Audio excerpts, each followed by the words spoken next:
yes I got a stack now. You know I had to call a play, score a winning touchdown. Can't hear no hating ass nigga in the background. Every time a nigga start hating, wanna act loud. Get the money, make it flip, yes I got a stack now. You know I had to call a play, score a winning touchdown. Can't hear no hating ass nigga in the background. Every time a nigga start hating, wanna act loud. Everybody got something to say in the background. Niggas throw rocks and hide their hands, they ain't tough now. Kobe in the clutch every time they wanna act foul. It's out of weeds, out of packs, only smoking on loud. Go to Vegas, catch a flight, nigga, I put my feet up. Sliding down the strip, nigga throwing threes and P's up. Out with my bitch and she swear I'm doing 3 months. You gotta be this way when you tryna run some ends up. Driving like a storm, had the Charlie burnt the whole clutch. Yellow coupe in the sun, nigga, I'm tryna turn up. Hit her engine growling every corner when I pull up. Slapping Mary drain the whip, tryna go down. Get the money, make it flip, yes I got a stack now. You know I had to call a play, score a winning touchdown. Can't hear no hating ass nigga in the background. Every time a nigga start hating, wanna act loud. Get the money, make it flip, yes I got a stack now. You know I had to call a play, score a winning touchdown. Can't hear no hating ass nigga in the background. Every time a nigga start hating, wanna act loud. You a hating ass nigga, why you mad at the bitch? Go outside about the bitch, cause she choosing the shit. Ayy, watch how you choosing the bitch, end up losing the bitch. Now you boo-hooing shit. Ayy, oh green ass, trick off, crying ass. Where you going off, stalking ass nigga with your talking ass? I'm a walking ass, standing on 10 ass nigga.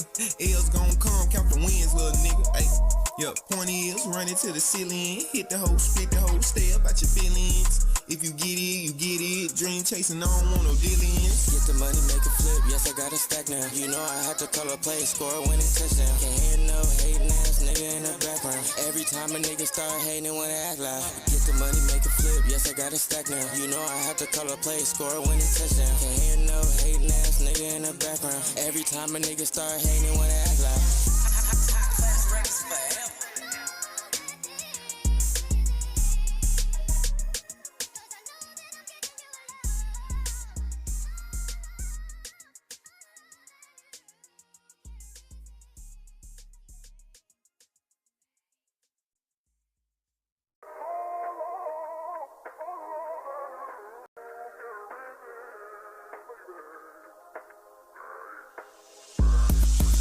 The money, make it flip, yes I got a stack now. You know I had to call a play, score a winning touchdown. Can't hear no hating ass nigga in the background. Every time a nigga start hating, wanna act loud. Get the money, make it flip, yes I got a stack now. You know I had to call a play, score a winning touchdown. Can't hear no hating ass nigga in the background. Every time a nigga start hating, wanna act loud. Everybody got something to say in the background. Niggas throw rocks and hide their hands, they ain't tough now. Kobe in the clutch every time they wanna act foul. It's out of weeds, out of packs, only smoking on loud. Go to Vegas, catch a flight, nigga, I put my feet up. Sliding down the strip, nigga throwing threes and P's up. Out with my bitch and she swear I'm doing 3 months. You gotta be this way when you tryna run some ends up. Driving like a storm, had the Charlie burnt the whole clutch. Yellow coupe in the sun, nigga, I'm tryna turn up. Hit her engine growling every corner when I pull up. Slapping Mary drain the whip, tryna go down. Get the money, make it flip, yes I got a stack now. You know I had to call a play, score a winning touchdown. Can't hear no hating ass nigga in the background. Every time a nigga start hating, wanna act loud. Get the money, make it flip, yes I got a stack now. You know I had to call a play, score a winning touchdown. Can't hear no hating ass nigga in the background. Every time a nigga start hating, wanna act loud. You a hating ass nigga, why you mad at the bitch? Go outside about the bitch, cause she choosing the shit. Ayy, watch how you choosing the bitch, end up losing the bitch. Now you boo-hooing shit. Ayy, oh green ass, trick off, crying ass. Where you going off, stalking ass nigga with your talking ass? I'm a walking ass, standing on 10 ass nigga. L's gon' come, count the wins, little nigga. Ayy, yup, point is, running to the ceiling. Hit the hoe, spit the hoe, stay up at your feelings. If you get it, you get it. Dream chasing, I don't want no dealings. Get the money, make it flip, yes I got a stack now. You know I had to call a play, score a winning touchdown. Can't hear no hating ass nigga in the background. Every time a nigga start hating, wanna act loud. Get the money, make it flip, yes I got a stack now. You know I had to call a play, score a winning touchdown. Can't hear no hating ass nigga in the background. Every time a nigga start hating, wanna act loud.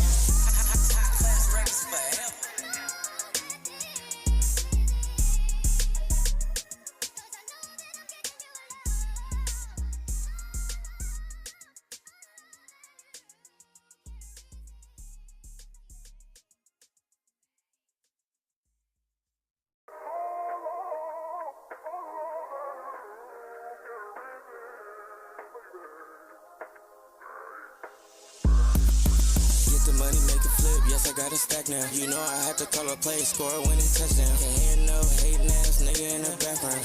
time a nigga start hating, wanna act loud. Get the money, make it flip, yes, I got a stack now. You know I had to call a play, score a winning touchdown. Can't hear no hating ass nigga in the background. Every time a nigga start hating, wanna act loud. Everybody got something to say in the background. Niggas throw rocks and hide their hands, they ain't tough now. Kobe in the clutch, every time they wanna act foul. Exotic weeds, out of packs, only smoking on loud. Go to Vegas, catch a flight, nigga, I put my feet up. Sliding down the strip, nigga throwing threes and peas up.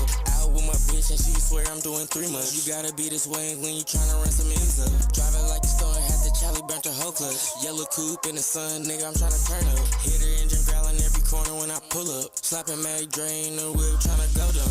Get the money, make it flip, yes, I got a stack now. You know I had to call a play, score a winning touchdown. Can't hear no hating ass nigga in the background. Every time a nigga start hating, wanna act loud. Get the money, make it flip, yes, I got a stack now. You know I had to call a play, score a winning touchdown. Can't hear no hating ass nigga in the background. Every time a nigga start hating, wanna act loud. You a hating ass nigga, why you mad at the bitch? Go outside about the bitch, cause she choosing the shit. Ayy, ayy, watch how you choosing the bitch, end up losing the bitch. Now you boo-hooing shit, ayy. Oh, green ass, trick off, crying ass. Where you going off, stalking ass nigga with your talking ass? I'm a walking ass, standing on 10 ass nigga. L's gon' come, count the wins, little nigga, ayy. Yup, point is, running to the ceiling. Hit the hoe, split the hoe, stay up at your feelings. If you get it, you get it. Dream chasing, I don't want no dealings. Get the money, make it flip, yes, I got a stack now. You know I had to call a play, score a winning touchdown. Can't hear no hating ass nigga in the background. Every time a nigga start hating, wanna act loud. Get the money, make it flip, yes, I got a stack now. You know I had to call a play, score a winning touchdown. Can't hear no hating ass nigga in the background. Every time a nigga start hating, wanna act loud.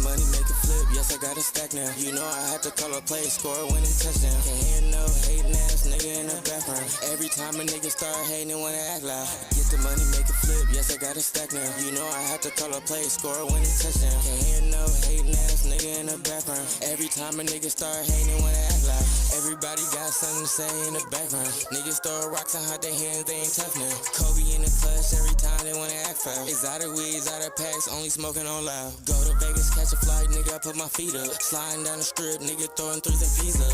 Out with my bitch and she swear I'm doing 3 months. You gotta be this way when you tryna run some ends up. Driving like a storm, had the Charlie burnt her whole clutch. Yellow coupe in the sun, nigga, I'm tryna turn up. Hit her engine growling every corner when I pull up. Slapping Mary Drain the whip, tryna go down. Get the money, make it flip, yes, I got a stack now. You know I had to call a play, score a winning touchdown. Can't hear no hating ass nigga in the background. Every time a nigga start hating, wanna act loud. Get the money, make it flip, yes, I got a stack now. You know I had to call a play, score a winning touchdown. Can't hear no hating ass nigga in the background. Every time a nigga start hating, wanna act loud. You a hating ass nigga, why you mad at the bitch? Go outside about the bitch, cause she choosing the shit. Ayy, ayy, watch how you choosing the bitch, end up losing the bitch. Now you boo-hooing shit, ayy.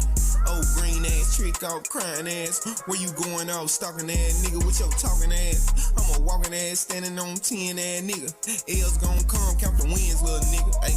Yup, point is, running to the ceiling. Hit the hoe, split the hoe, stay up at your feelings. If you get it, you get it. Dream chasing, I don't want no dealings. Get the money, make it flip, yes, I got a stack now. You know I had to call a play, score a winning touchdown. Can't hear no hating ass nigga in the background. Every time a nigga start hating, wanna act loud. Get the money, make it flip, yes, I got a stack now. You know I had to call a play, score a winning touchdown. Can't hear no hating ass nigga in the background. Every time a nigga start hating, wanna act loud.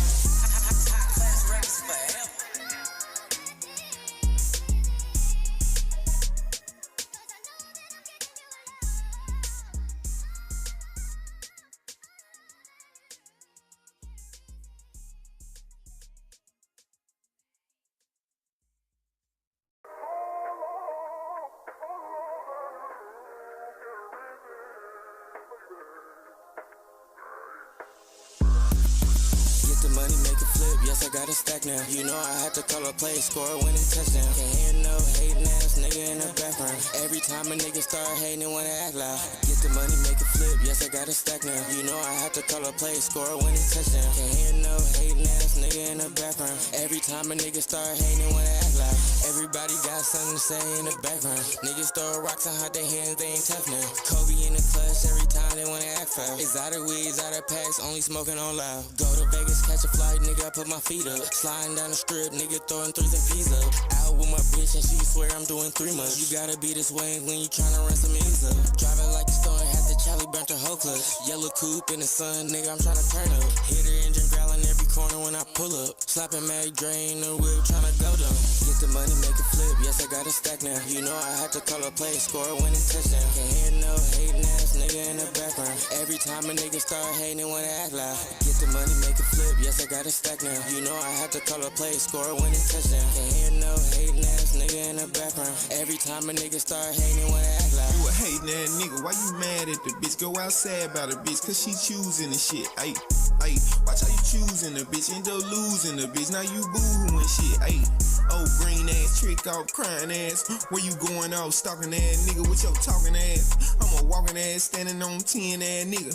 L's gon' come, count the wins, little nigga. Ayy, yup, point is, running to the ceiling. Hit the hoe, split the hoe, stay up at your feelings. If you get it, you get it. Dream chasing, I don't want no dealings. Get the money, make it flip, yes, I got a stack now. You know I had to call a play, score a winning touchdown. Can't hear no hating ass nigga in the background. Every time a nigga start hating, they wanna act loud. Get the money, make it flip, yes, I got a stack now. You know I had to call a play, score a winning touchdown. Can't hear no hating ass nigga in the background. Every time a nigga start hating, they wanna act loud.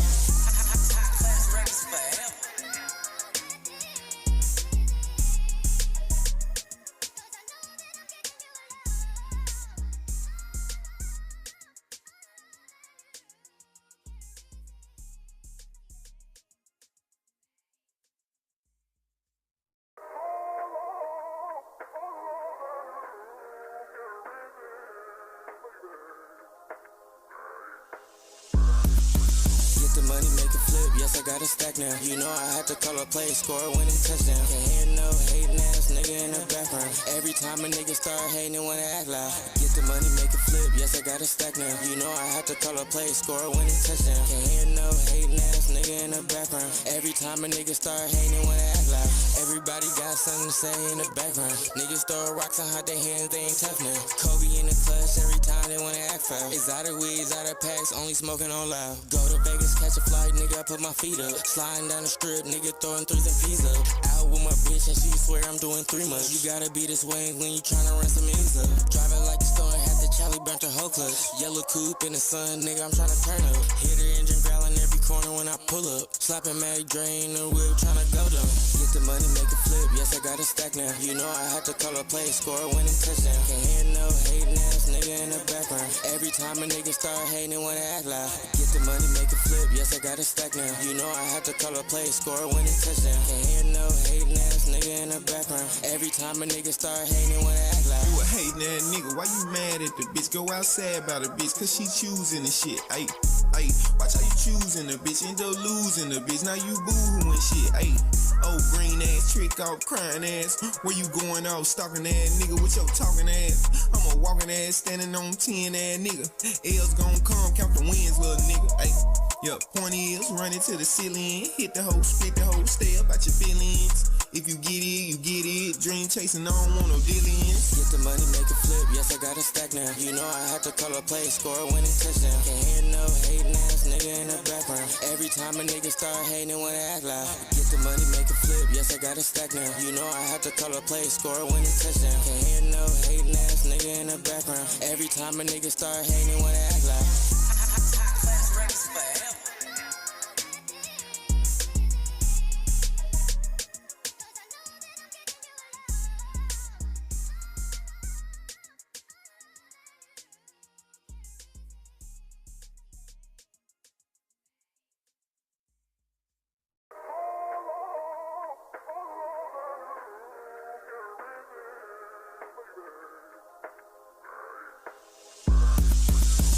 money, make it flip, yes, I got a stack now. You know I had to call a play, score a winning touchdown. Can't hear no hating ass nigga in the background. Every time a nigga start hating, they wanna act loud. Get the money, make it flip, yes, I got a stack now. You know I had to call a play, score a winning touchdown. Can't hear no hating ass nigga in the background. Every time a nigga start hating, they wanna act loud. Everybody got something to say in the background. Niggas throw rocks and hide their hands, they ain't tough now. Kobe in the clutch, every time they wanna act foul. It's out of weeds, out of packs, only smoking on loud. Go to Vegas, catch a flight, nigga, I put my feet up. Sliding down the strip, nigga, throwing threes and P's up. Out with my bitch and she swear I'm doing 3 months. You gotta be this way when you tryna run some ends up. Driving like a storm, had the Charlie burnt her whole clutch. Yellow coupe in the sun, nigga, I'm tryna turn up. Hit her engine growling every corner when I pull up. Slapping Mary Dre in the wheel, tryna go down. Get the money, make it flip, yes, I got a stack now. You know I had to call a play, score a winning touchdown. Can't hear no hating ass nigga in the background. Every time a nigga start hating, they wanna act loud. Get the money, make it flip, yes, I got a stack now. You know I had to call a play, score a winning touchdown. Can't hear no hating ass nigga in the background. Every time a nigga start hating, they wanna act loud. You a hating ass nigga, why you mad at the bitch? Go outside about the bitch, cause she choosing the shit. Ayy, watch how you choosing the bitch, end up losing the bitch. Now you boo-hooing shit. Ayy, oh green ass, trick off, crying ass. Where you going off, stalking ass nigga with your talking ass? I'm a walking ass, standing on 10 ass nigga. L's gon' come, count the wins, little nigga. Ayy, yeah, point is, run it to the ceiling. Hit the hoe, split the hoe, stay up at your feelings. If you get it, you get it. Dream chasing, I don't want no dealings. Get the money, make it flip, yes, I got a stack now. You know I had to call a play, score a winning touchdown. Can't hear no hating ass nigga in the background. Every time a nigga start hating, they wanna act loud. Get the money, make it flip, yes, I got a stack now. You know I had to call a play, score a winning touchdown. Can't hear no hating ass nigga in the background. Every time a nigga start hating, they wanna act loud.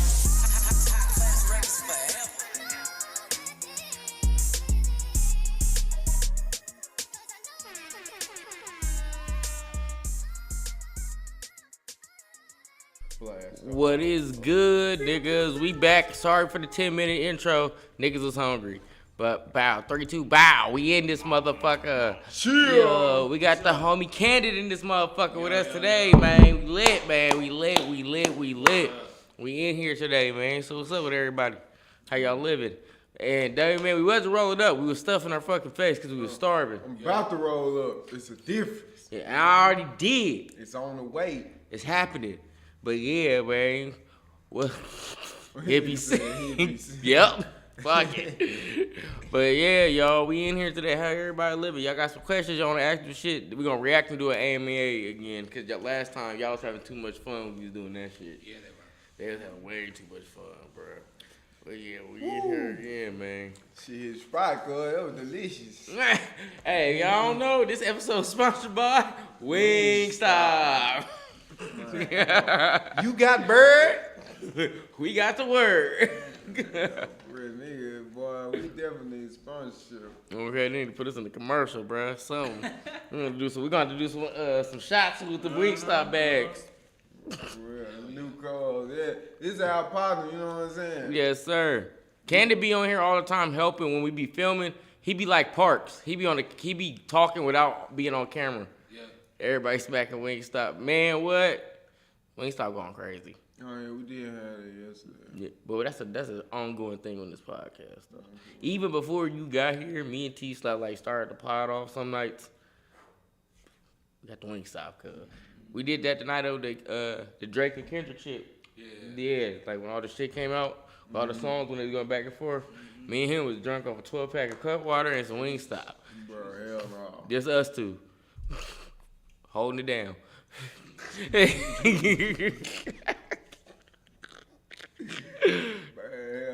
12 deliveries. 12 deliveries. 12, we got the big pack. We was in there fucking throwing our lives away. That's crazy. It was a great day for hip-hop. I ain't gonna lie. We got excited.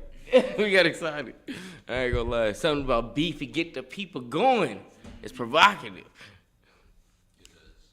This is my inside. Here you go. This is my inside. Here you go. What? No, he's saying this the live. This is go to. Go inside. Oh, I forgot, bro. It was like 3 hours ahead of us. Damn. Yeah, he always be watching. It'd be late. He's a night owl. Nah, a lot of we like the late night show for real. Like at this point. That's what's up. Yeah, cause we just so at this point, Cause we really be in this motherfucker for hella long till like 3 in the morning. So we get a good like amount of subscribers from this people that like late night shit. Some of the people, cause especially when we be watching watching murder mysteries and shit, there's a lot of people on the late night that really like that shit. That makes sense. For real. Yeah, it gets crazy. We just watched a girl do some crazy ass shit. Like some dude took a girl and put him in the basement, all type of shit. Man, So- yeah, bro, she had killed that man while she was getting him some head. Boy, and what's cold part about watching that video, me and T-Slap did a breakdown of that shit months ago. And T-Slap was like, "This the shit we watched before?" I was like, "I don't think so." No, and then they said something, and I said, "If it sure is it," and we telling Wolf, "Wait, there's more. This shit gets crazier." That's crazy. And she was stabbing him and all type of shit while giving him head, and then What? yeah, bro. After she already killed him, because they was into Oh, the yeah. asphyxiation, the little choking shit. Oh, Jesus. They got into that. Then they went deeper and got into it with the chains and shit. Yeah. And then he brought out the chain one day and she was like and she was choking him. Yeah. Then she just kept pulling back and he started turning blue and purple, started choking, coughing up blood, and she just kept pulling back until he passed away. And then she started having basically sex with his dead body, Yeah, but she was still like cutting cutting him on him and shit. And then she decapitated You him. wanna know what's crazy, fool? The bitch was bad, like low key type I'm not shit. surprised. He got a problem. He No, got a no. problem. She like bro. 11 out of 10. Nah, hell no. She was she had some makeup pictures, right, and whatever. Yeah. But when she had one little video, I'm telling you, can fix her. She about an 8.9. You know what I'm saying? I was like, hey, See, it's this decent. the- But you know what I'm saying? We Hey, gotta save Wolf from himself. bro, Normal He's over Thursday here for her. like- Hey, Harry, bruh. I'm telling you, fool. Like, look, hey. You know, when you tell the story, you have a smirk on your face. Too. Yeah. That's the thing. He's very intrigued by this woman. Bruh. Danger. I be trying to say it, cuz. Me and T-Slap be like, damn, we be think T-Slap be like, he's normal. T-Slap normally is the loose cannon. Yeah, But me and him yeah. has agreed. It's really dude. Yeah. It's really bro. It's that mustache. Yeah. Bro, this is the thing. Diabolical Yeah, shit. I already that's why I confessed. was cool. He's just, I told I them can fix it. I'm not in danger. Well, They no, keep trying you're to not in say- danger if you're where you want to be. That's what I told But them. it's just crazy that you want to be Nah, there. yeah. That's like, hey, Nah, I wanna nah, live in a I ain't volcano. going. But now we gotta check on you. So we Yeah, might have to we save gotta- you from we gotta yourself. just welfare calls. Yeah, like this. Hey, you good, fool? We gotta do welfare streams. Yeah. I'm, We didn't see Wolf. We gotta do a welfare I'm stream. always doing this. So we ain't got nothing to worry about today. Today. See, that's the problem. You see, we you worry even about know that there might be a problem later on down the road. Because you don't. This is the thing. This is what I told him. You don't know that your girl is like mass killer or whatever. The shit that until we you find dead. out. Until But what if she don't kill you? What if it's Oh, some she'll shit kill where someone she else. Then want she to probably like? cheated on you then. If she's killing someone else. No, hold on. You jumping to conclusion. What I'm saying is, but you gotta see the girl in this situation. Her thing is to kill you and have sex with you. So for her to be a killer and just not kill you, she been fucking other niggas. Yeah, and then killing that. Yeah, cause that's her well, thing. I'm not saying this with my So, girl. I'm if just she- saying she like, a killer. goddamn. Now she like you know, where she just like got to fuck him and kill him. What if she just a killer? Oh, she just. Yeah, that's what I'm saying. Still Now crazy. that girl did Still do crazy. that. Nah, she what's crazy killing as for? Is shit. she killing for like? Is she killing to protect someone, or is she killing because she's a psychopath? No, she just, you know, she don't take her medication all the time. And it make her, that's what she was on. But now, too. what if y'all be on a late night and y'all having fun and she just forget to take the medicine and about the third hour after, she just does it. The Like thought, try to kill me? the thoughts just say, do it. But that's what I told y'all. She can't beat me up. How do you know? Y'all, all y'all gonna hear is, Bro. kill the wolf. How do you know she Kill the wolf. Because I know Then- what I then- like. That's all you gonna hear. This bitch ain't big enough to be. I feel like if you. It don't matter about the size. You gotta have the right weapon. You gonna be But driving. that's what I'm You gonna be if killing. I know she crazy and I know the medication So thing, you it's like like- I just feel like y'all should give me a little more credit to be on my shit, knowing that I got No, a being nutcase. on your shit is not fucking with the nutcase. No, what if I still like her? No, you can get a lot. You can get. There's a lot of other girls you can get over the crazy bitch. But That be, if they won't understand me like her. she's understanding you, so she can be her next victim. No, that's what I'm saying. What if she You might changing? be. No, you might be like Ted Bundy. You might be the finale. You might be the finale. She gonna Season work finale. so hard, cause it's not gonna. It's gonna be the series finale. Like Wolf end. Yes, series finale. Finn. All I'm saying is, bro. I'm trying to Chaplin shit. Oh, look. Don't do it, Wolf. Look it. Even the chat. Chat. Yeah. Bruh. Her fucks with us. And she tell him. Look it. I'll be. Don't do it. Exactly. W man, hey. Hell no. Bro, it really ain't that bad, bro.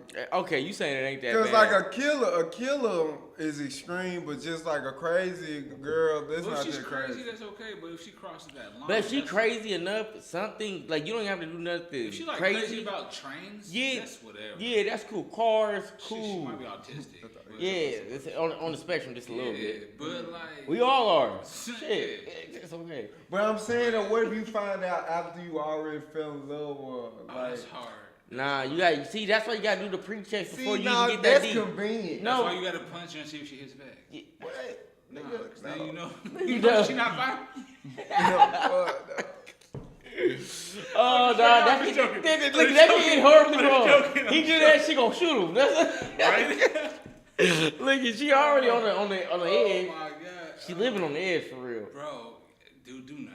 Oh, don't do that, Wolf. No, you I don't. mean, I ain't gonna go out my way to do it. I'm just saying if I Yeah, get no, in a it's- situation, If the opportunity presents I see itself, what Yeah, you're talking like, about. it's just That's like- hard. It's hard because you care about her. yeah, like what if I like She might kill in you. my situation? What if I meet like a crazy bitch at a show, but I don't know she is? What but level like, of crazy is acceptable? y'all got some to you? Scott Pilgrim shit. No, what level of crazy is acceptable to you? Yeah, 'Cause everyone well- has like. Because everybody deals with a little bit of crazy. Yeah. Once you decide to be with somebody, there's a certain level of crazy that What do you you accept. tolerate? Yeah, or what you accept. Especially if you a little snapped. Like if you were in the shower and she pulled the curtains and fucking socked Yeah. you. Is that But she cool? didn't hurt you too hard. She just scared the shit out Yeah, of you. she just, I got you, nigga. Like, but that bitch jump plays- scared. That bitch Yeah. plays I might fall hurt myself. He gonna bust his shit in the shower. My boy gonna be like, what's that basketball player that fell in the shower and busted his shit? Was it John Wall? Yeah, bro, fell in the shower. Yeah. Towards ACL. That shit hurts. Man, look. Hey, fuck, boy, bro. if you, embarrassing, though. hey, when you fall in the shower, it hurts. Yeah. It's unforgivable. There's no give. Yeah, I can cap it about a 7. So is I've seen it. physical violence where you cap it at, or is it like No, right before level that. of physical violence? It's like If she can't hurt me, but she's hitting me. Like if she punched me, but it feels like nothing. Well, I ain't or never been in that If it situation. hurts, I might take a couple before I scream. What? No. The farthest a woman ever went with me was like blocking me from like leaving type shit.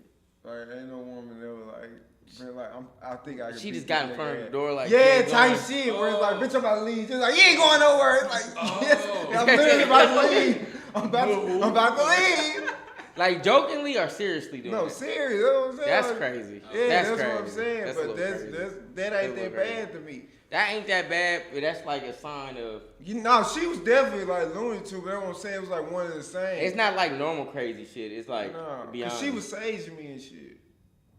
She said you was the problem. Yeah, but we was the problem, She but was she didn't cleaning agree your with aura? me. It was you was mature enough to be like, we're both fucked in. Yeah, but she was like, "Nah, it's you." I'm like, "It's us." She say she is right. Nah, we was sitting down like this. She was just like, I would have told her, how about you do that to yourself? Bro? we was going through enough. He doesn't start holding. Yeah, cause she was just like, "We're gonna be together forever." Because Sage just smells good. She said that while saying. Yeah, like we was arguing, cause in the middle of arguing, shit, I'm down with say shit cool, but now She didn't hurt you like physically or break anything, right? She just Sage you. she broke my hard drive. to all your music. No, fuck no, boy, nigga, you were. Boy, stop playing. Okay. yeah. What Look else? at that. I have to ask And that then she question. said- Nah, that's That's on my games, like my terabytes of my but then games. she Okay. saved you. Like after that, she Not directly after that, but it was the same night. Did Cause she hit you with the you made me do this? yeah, she said I broke it, but we was like, I'm trying to get my shit from her, and she is tugging it, and when I pull it, she let it go, like while holding it hard as fuck. Like you know how you can intense, like if I'm standing by some steps and I'm pulling this and you just let me go. This kind Was of it the solids, the little small, skinny solids, stay hard? Nah, it was a decent size. But still, you can't be. Yeah, once it went out steps and that worked no more, then she swore that it was my fault. But it's just like, bitch, you the one wouldn't let it go. But that wasn't the first time she did that. But this ain't about me. That's the problem. It's about the crazy bit. Because I know I need medication, but I ain't gonna take it. But the problem is, no, we gonna address that later, nigga. But the problem is, you going with the crazy bitch and then getting in these situations. I know you may like the little bit of spice. A little bit of spice is cool, right? Mm-hmm. But the bitch, if the bitch is cutting people and doing all this, and you say she just ain't gonna do that to me, you know it. You always gonna be there. So you always gonna be the one. Maybe not now, but eventually one day you gonna become just like brother that was in the refrigerator with his head cut off. That's so. You dancing with the devil. Yeah, literally. But I can dance though. He said, I can salsa like a motherfucker. He said, I can salsa like a motherfucker. It's like, it ain't for everybody. I can, like, it just depends, but the only way to know is to know. Once this shit work, we're going to watch, cuz. Yeah. Bruh, I'm literally going to be on my best behavior. Remember how you text me, hey, hit me up.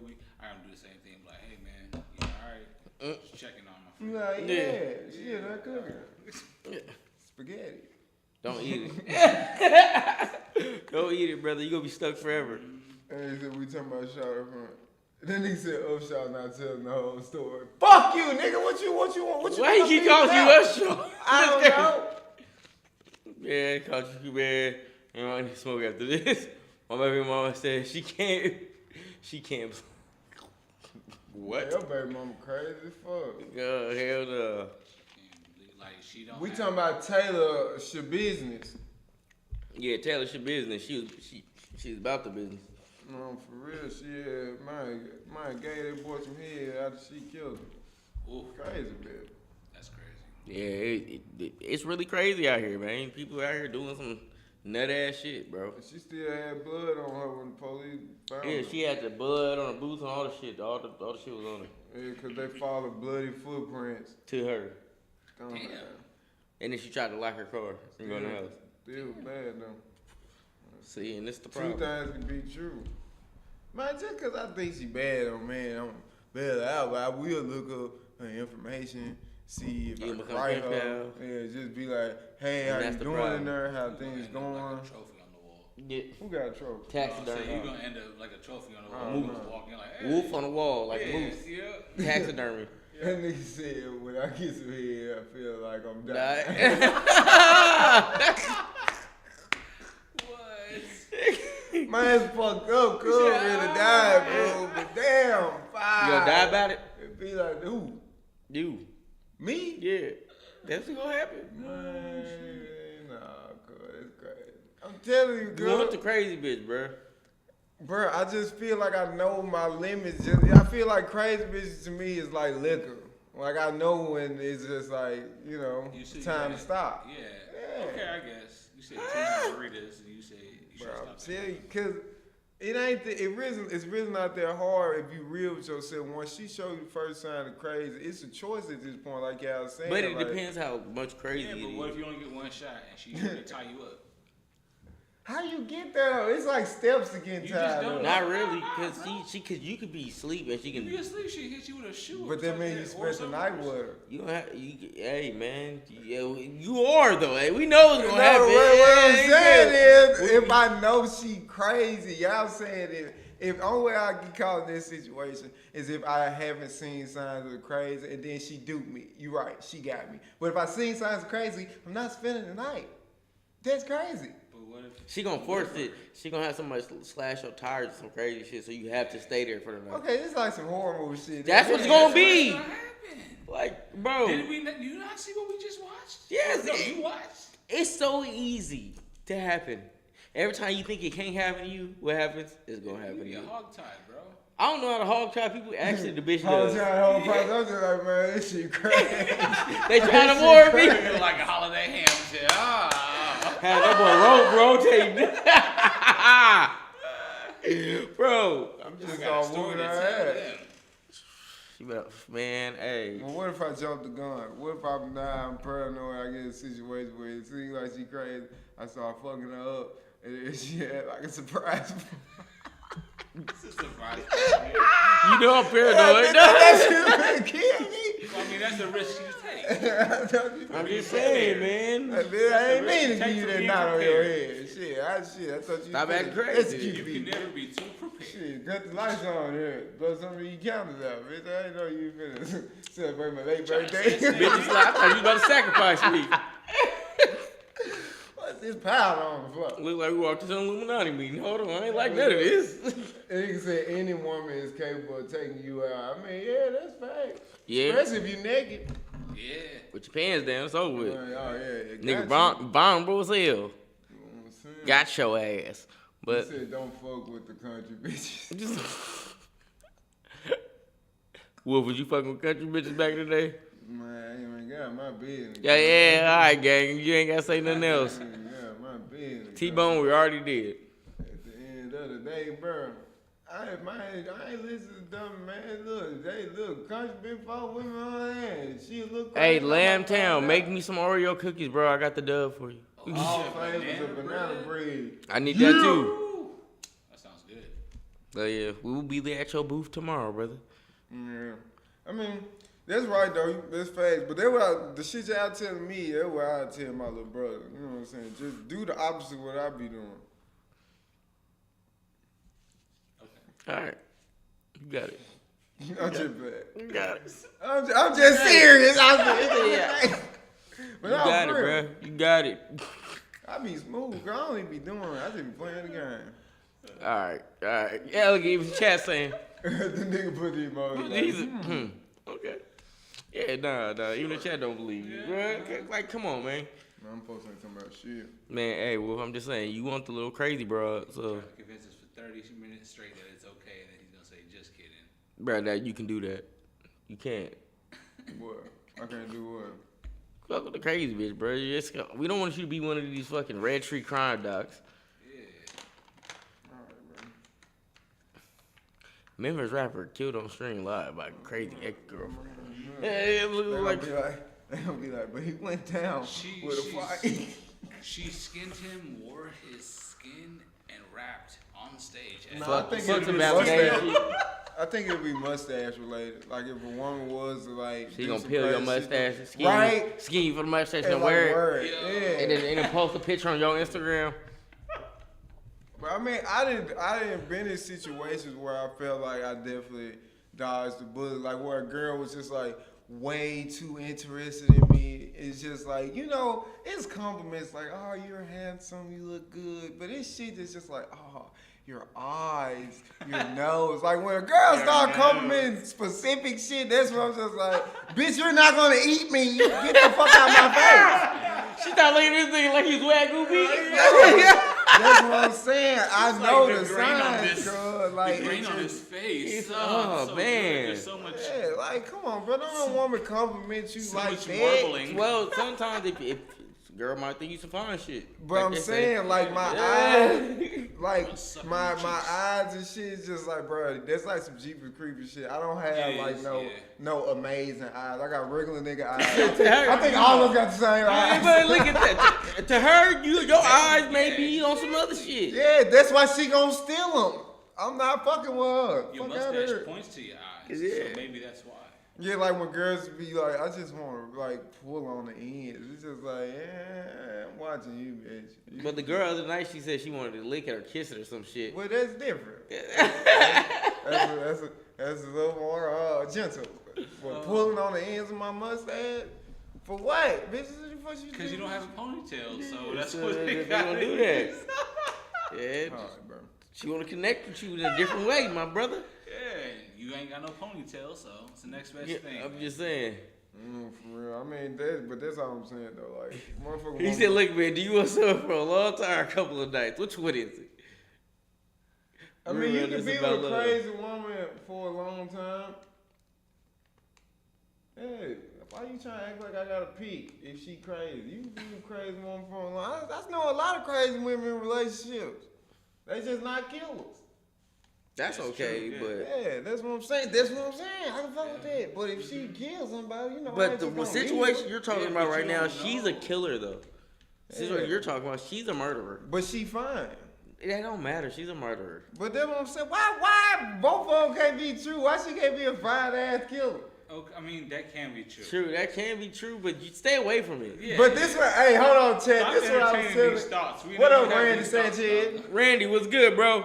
But this is what I was saying. I had told them the other night when we was watching. I said women can see a nigga mugshot that has just shot 5 niggas, and they can all come together in the comments and say, She's a Klansman, but she's fine.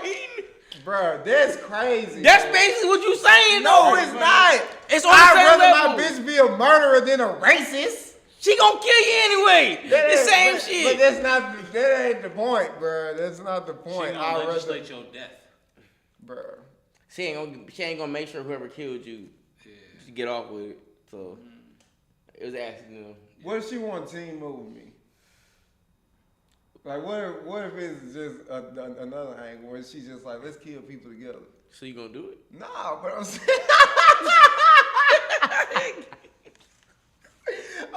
I'm not in love though, so it's like it's different. No, I'm nigga, in you gonna love. do it or not? Nigga, answer the question. Which one is It's it? different when it's not I you. already said no, a bro. little Why you different asking when me it's not you. again? You act like I'm in the relationship with her now, where it's just like we got a chance that I ain't even got no girl. But if my bitch, you know.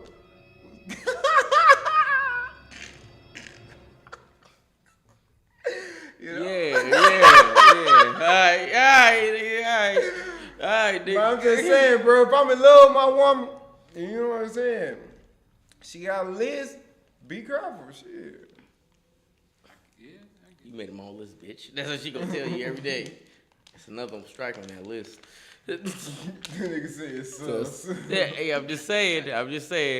The people want to know. Man, at the end of the day, cuz stay out her way, bro.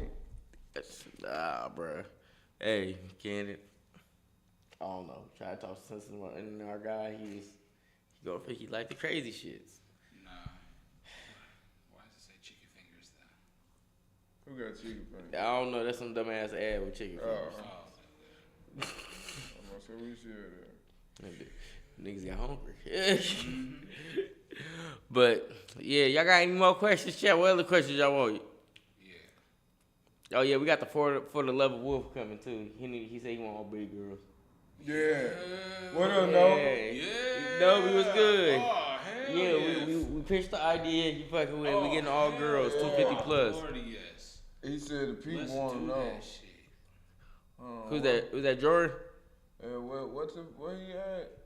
That nigga said, do you take that mustache off after the show? Man, that's You hang it up. what, Get man, it dry clean Long before day. the show. man. Every That's what a nigga had us scroll back up for, bro. Fuck you, bro. Nigga said you didn't please read my question. That's what you said, man. But no, nigga, I don't. Best basketball player of all time. 1A, 1B, Michael Jordan and Kobe and LeBron, depending on the day. So yeah. Best basketball player all time. Oh, that's you. I ain't mad at it. Nigga say anything. He said I got a That's- grand case for my mustache.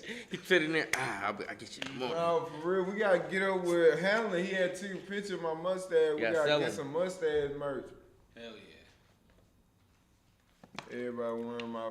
We gotta get some mustache stickers where niggas can put them on their The lips. little fake mustaches. And he said, put your dreads in there too. Yep. I got y'all. We can do it. We do it. I can mold the dreads to get both of them. Fuck it. Hell no, I never seen a black dude with a porno stash. Nice. Appreciate it, fam. He know the reference. No, for real. That's what it was when I first started growing it out. Girls were saying it's just like, you got like a porn stash. Nigga. Oh, that's cool, but all the other shit be unnecessary. He said he just forgot him for the show. All right. All right. Don't be enough with that. I accidentally shaved my mustache while trimming my goatee the Saturday of my week. Oh, you was bald face? Butt naked face. That's crazy. I can't do a butt naked face, bro. I ain't gonna lie. When last time you just face? Hey, face. No, bro, I'm just saying, bro. Whatever, just baby face. No, for real. Last time I was just nothing. I think I was 10th grade. My shit. I had a mustache. There, I had peach fuzz in like 8th grade. Yeah. So He yeah. said goatee, no mustache is criminal. Yeah, I mean, I ain't gonna judge. 'Cause I know a couple niggas that I fuck with this setup, so I'm not gonna speak on the situation. I'm going to let them be. Let them live, pimp. Yeah, my shit grows in red, so I keep it clean. Fuck looking like a biker. Oh, my boy be looking like he better put that vest You on. must Huh? ain't got no hair. Nah, for real. The big red beard with the hat, nah. Man. Just face is crazy, nah, for real. Raw dog and just face. It's crazy. Well, outside butt naked face, boy, nah. I ain't been outside without a goatee since 11th grade. I look like a potato with just Yeah. bald, bro. But I feel like if you're bald, you have to have facial hair. Yeah. Yeah. Or you gonna look like Gilly. Gilly looks a little, but Gilly, that's why Gilly would always wear a hat. Gilly looks fucking funny when he has that hat on because it's hella big a lot of times. So. Hella space in the front. Man, you got a little head.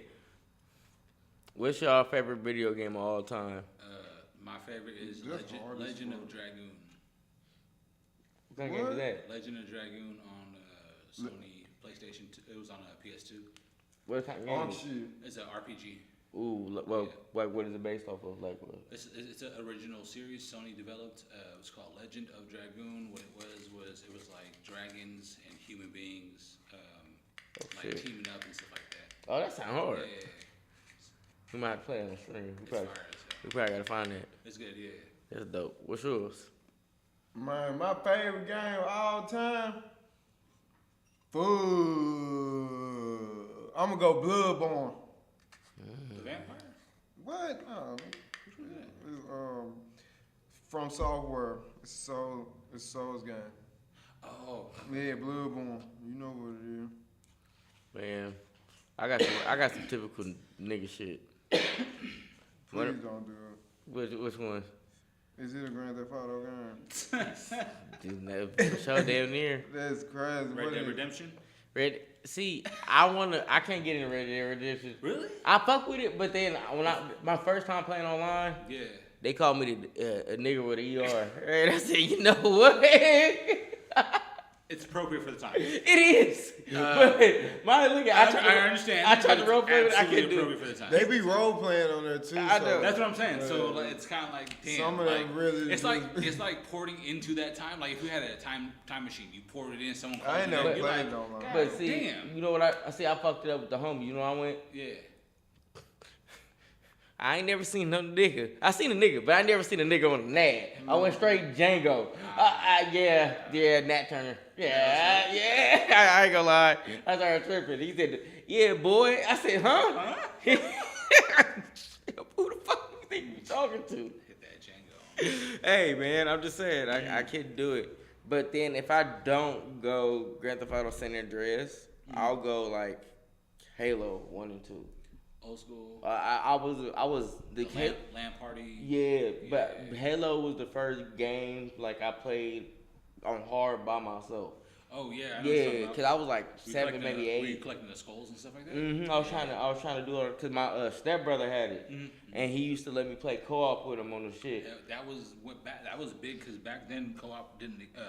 Co-op on the same like screen and system didn't exist. That was the first one with it, and then remember they had System Link too. Yeah, and it looked really good too. Yes. It didn't lag or anything like that. Nothing, and so it was hella dope. So I fucked with that tough, and then shit, I don't. Oh, and then my honorable mention is Final Fantasy. Yeah. The whole entire series. Yeah. Cause like that was my introduction to PlayStation.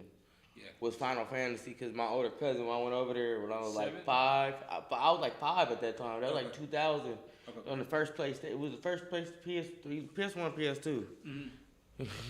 Rider party, 16 people on Halo 2. Yeah, Man, exactly. nah, for real. I remember from when my cousins at their church, all the kids from the church, they had a birthday party.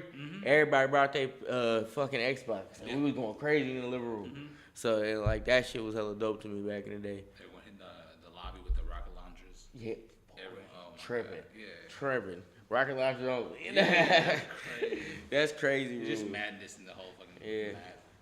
Well, I'd be out of pocket, but I also say Pokemon. I was a big Pokemon game player, like back in the day. Like even when the Switch first came out during the pandemic, me and my cousin was playing the Switch so much on the Pokemon. We was playing like when you had to play people online. Yeah. We was big like avid Pokemon players. So Yeah, I grew up with red, blue, and yellow. I had gold and silver, and I stopped. What's it called? And then Pokemon Snap. Pokemon Snap was pretty fun for the 64. Yeah, I got that for my birthday. That was fun, yeah. Yeah, my grandma got it at Blockbuster because when they started selling games, she went in there going to get a movie, and then she got Blockbuster. Oh man. Boy, shout out to Blockbuster. That's the only reason why I played a lot of games back in the day. Yeah, absolutely. Because sometimes my dad, he was more willing sometimes to buy the game, but my mom was like, hell no. It was still expensive back then, man. It's still like damn near $100 still. So man, back in the day, that shit was a lot. Pokemon Red, Game Boy Color, fuck yeah. Yeah. And then they had Red Leaf. They redid it as Red Leaf. Fire Red and Green Leaf. They redid it. I fucked with that. But like Gold and Silver was my introduction to the actual Pokemon games.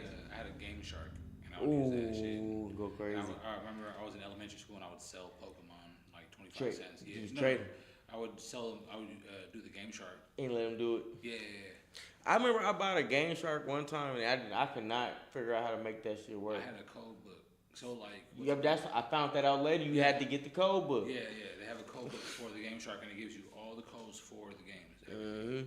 Now I got that shit on my Android phone. I got the Pokemon shit, and you can download it with the Game Shark. Oh, hell yeah. And they got like the altered version, so like the ultra, like for they got Ultraviolet, right? Yes. That one, it got all the first like 200 Pokemon in that motherfucker. And you can actually catch Mew and Ho-Oh, but it got storyline to where they actually would have been in the actual world and shit. So it's pretty dope. They got a lot of shit coming out for that. That's dope.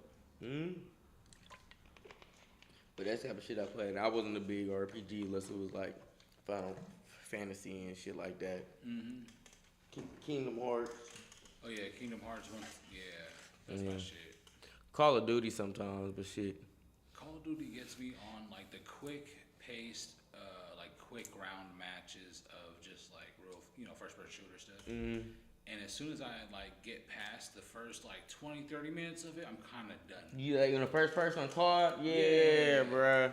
Cause sometimes I'll either like COD's weird because like sometimes I'll either be dominating the map to where it gets boring, or I'll be completely getting my ass beat and it gets boring. Yeah, it's no in between with COD for me. But see, that's why I like playing GTA Online because I'm at a good median with that. Okay.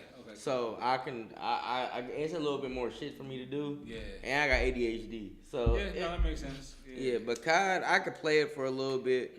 Like the homegirl, she stream on Twitch. She be like, y'all need to play COD with me on Twitch and shit. I was like, I ain't gonna lie, I don't know about we gonna play COD. like I don't know if we're gonna actually get in COD, but. Let me say, what's our favorite horror movie of all time? If I'm talking, like storyline and everything, or just pure well, scares? I'm going off of what I want. Are you going off of what scared you the most, or what? Like what movie terrified you? Yeah, I'm gonna go off of Drag Me to Hell. I went to see that at the movie, so the impact hit way hard. That movie, the sound design, it was crazy shit I've ever heard in my life, let alone seen at that age. So, Drag Me to Hell. What about you? Mine was Nightmare on Elm Street. I knew you was gonna say that. Brother, you know why? So this is what's even fucked up. So my mom used to leave me with babysitters, and they were teenagers. And it made you watch that shit? Yeah, made me watch that shit, bro. They were like, that's oh my God. That's how I gotta put on the Jeepers Creepers Creepers. And all the other shit, bro. Nigga. Freddy fucking psychologically had me shook Don't want to go until I was like 13, dog. And I had one dream where me and Freddy Krueger teamed up and killed Chucky, and then he was my best friend from that point on, and I was cool. See, but until I had that dream, I was shook, bro. See, I was so like. Fuck that. For me, it was Jeepers Creepers, cause I heard about that one. I was 7 years old, bro. My sister and my older cousin, they got it at Blockbuster. We like, we gonna watch this. Yeah. My little stupid ass. I got Rush Hour. I got Rush Hour. Yeah. That was Rush Hour 2 when it just came out. So I got Rush Hour 2. That's a good they was like, y'all ain't never seen Jeepers Creepers? I was like, my little cousin like, nah. Jeepers. I was like, okay, this song's creepy, but I fuck with it. And then it all went to shit. So nah. Yeah, especially because like if you drive cross country, like that's exactly like where he attacks you at. It's like that space where it's like there's no resource to things, right? And I used to, me and my mom would move to Vegas, so we used to drive back and forth all the time. And there's always that one random creepy ass house. You're like, what the fuck is that doing? Why is that over there? Who lives in that shit? Yeah, they don't even they have like a farmland, but no cattle, nothing. Nothing. It just dry. There's no water well, nothing. He's like, all right, that's kind of creepy, but okay. Yeah, I can feel that. Yeah. The first two. I don't really. The second one not really that scary. Yeah, it's just good. Yeah, it's a good storyline. It's a good horror movie. But like I used to watch horror films all the time. Mm-hmm. The first It was really good. It's just long as fuck. Yeah. The first one, because I watched the first one. It's part 2. Yeah, so I watched the first one. The one that came out recently was really good, but that show is a motherfucker. That's what I heard. I heard the show's really good. I had to ask these niggas. I said, why y'all niggas ain't telling me about the damn first scene? Watch when you watch the first scene. It's gonna fuck you up. Man, fuck that shit. I'm not gonna watch it. He's a dope. No, I gotta sleep tonight. I'm not gonna... Just watch it in the daytime. If a movie from like 1996 had me shook, this fucking CGI and new shit gonna fucking give me PTSD, bro. No. It make you laugh a little bit. I'm sure. But it is scary to me. I'm sure. If you high enough. Like, okay. If you high enough, you ain't gonna lie. You might have nightmares and shit. Yeah, I mean, because Welcome to the Area not scary to me, but I mean, there's a lot of jump scares. scares. Not scary to me. Yeah. So it's just like, because honestly, if you watch enough horror, you can see when the jump scare is coming. It's gonna and it's not gonna like knock you out your boots. Yeah. Unless you already scared of it. I think Welcome to Derry just the first scene jump scare. But you saw it coming, but how hard the jump scare was is really what fucks you up. Yeah, I used to be real scared of Leprechaun too. I didn't think he was funny until I got grown, but as a kid, it had me shook. I was never scared of Leprechaun. Me and my cousins was like, we gonna jump that nigga. I just felt he was really dirty. But it was like it was hell of a always looked greasy and dirty and shit. Slimy. Yeah, and it's like slime ball. I just didn't like the fact that because Chucky wasn't scaring me because I felt like I could beat him up. Facts. But Leprechaun had powers and they didn't make sense, so he was capable of anything. Yeah. And that's what made the nigga scared because it's like how I'm supposed to beat him if he can do this with his hand and like my stomach blow out. Yeah. Like, what the fuck power is that? What even was that? How the fuck he that did that? demon. Nah, nigga couldn't even explain shit. Nigga just fucking... Do it. Oh, yeah, Tales from the Hood was scary as fuck. Tales from the Hood? Yeah. When you... Tales from the Crib was cool. That show was cool. But the movie... Tales from the Hood. You know what's fucked up? They made me and the homie watch that shit every day in 6th and 7th grade during PE. And like deuces and shit because we was bad. I would love that shit. We was tripping. We wanted to play outside. But me and this nigga, we sit next to each other cracking jokes, watching shit. This shit funny as hell. Like, bro. But that movie was good. It was scary the first time, but after the first time, it kind of became like a comedy. Yeah, I mean, it still got like the horror elements to me just because of the doll story. The doll is the scariest one, though. Like, me and the homies watched that shit one night, hella drunk, and we was tripping low-key. But we was like, man, I would have burnt the fuck out of that little... I would have did something, because, man, no, hell no. Y'all have fire. Yeah, I watched The Witch. That was fire. And the doll's different. Like, me personally, the scariest story... Is The Witch the one that came out in, like, 2010? No, that was, like, 2015, some shit like that. That's where... Anya Taylor-Joy. Is that the one when it was like in the Amish? They got and the goat and all the weird shit. That movie was so fucking creepy and demonic setting, like, and it didn't make sense. But then at the ending, you're like, oh shit. Yeah, I fucked with that movie. What is that? People you see the stairs.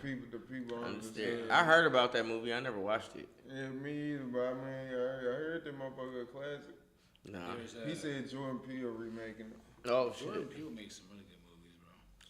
Yeah, I ain't gonna lie. It make you think, but it's like good suspenseful shit. Mm-hmm. But then I got mad at him. We talked about it. Him's ending makes me kind of upset. Oh, okay. Yeah, but it was good all the way until the way it ended. Mm-hmm. The way it ended kind of got me. I had low expectations by the time I seen it, so I wasn't let down. It's just I'm glad I didn't go to the movies to see it. Nah, for real, I'm glad I didn't pay no cheese to go see that. I would have been thoroughly disappointed because it was a good topic, and they had a lot of points that they touched but didn't dive in. And then even if they touched it, they should have ended it really well, but they didn't.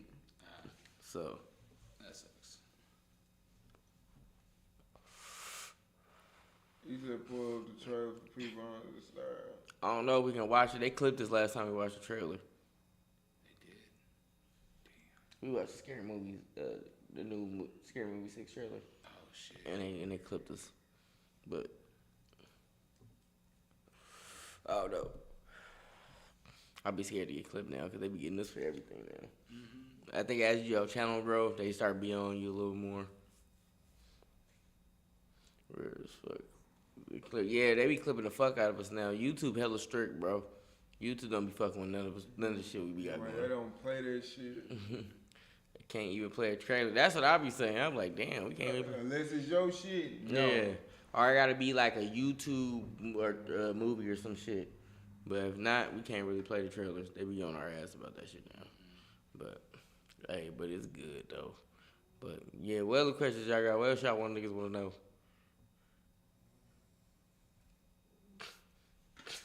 Yep, this one is. Yep, hey, he gave us that death jeter. Man, but yeah, y'all. How many people? We got 9 people here, or that's 5? 5. I can't see. I can't. He said the meaning of life. Man, shit. Get rich or die trying. 50 Cent.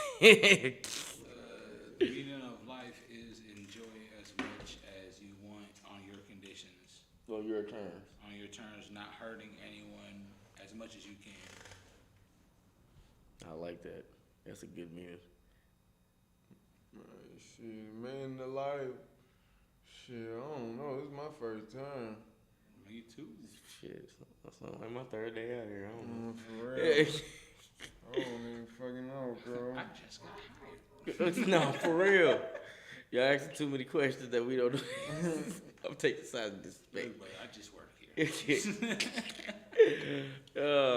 No, we screaming, bro, but Yeah, we tried to do an AMA. Last time y'all fucked with, we want to see what y'all talking about. In a minute, we gonna get to this crime shit. yeah, we used to be reacting to shit though. But we want to see what if y'all had any questions for us on this Saturday night. Yeah, see what y'all got going. But if y'all don't, we gonna start watching niggas get killed. Well, they already be dead. We're gonna watch them get found. Yeah, we gonna find Wolf's new killer bitch. Yeah, cause at the end of that good, he should go hell. At the end of the day, they got it in. Man, what? Don't worry about me. Save me. Well, as long as y'all aren't acting up at the bar, you're killing and smoke a little pot, chill, I feel, Yeah.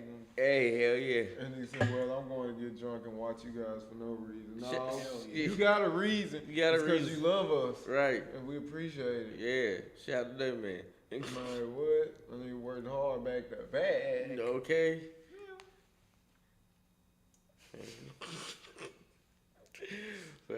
But yeah, y'all ready to watch some murder shit? Man, hey, if I get sleepy. Why is he lower and lower about a second ago? For real, girl. Shit, nigga tired out there, bitch. Okay, where we go? Which one we gonna go to? Let's go Beyond Evil. See if they got some new shit. And if they ain't got nothing we want to see, we can go Dead Chapter. They ain't no new shit. Yeah, because there's ones we didn't watch. Yeah. We picked another one. Yeah, we ain't got to go that far back. Yeah. Shit, I You go to that chapter. Yeah.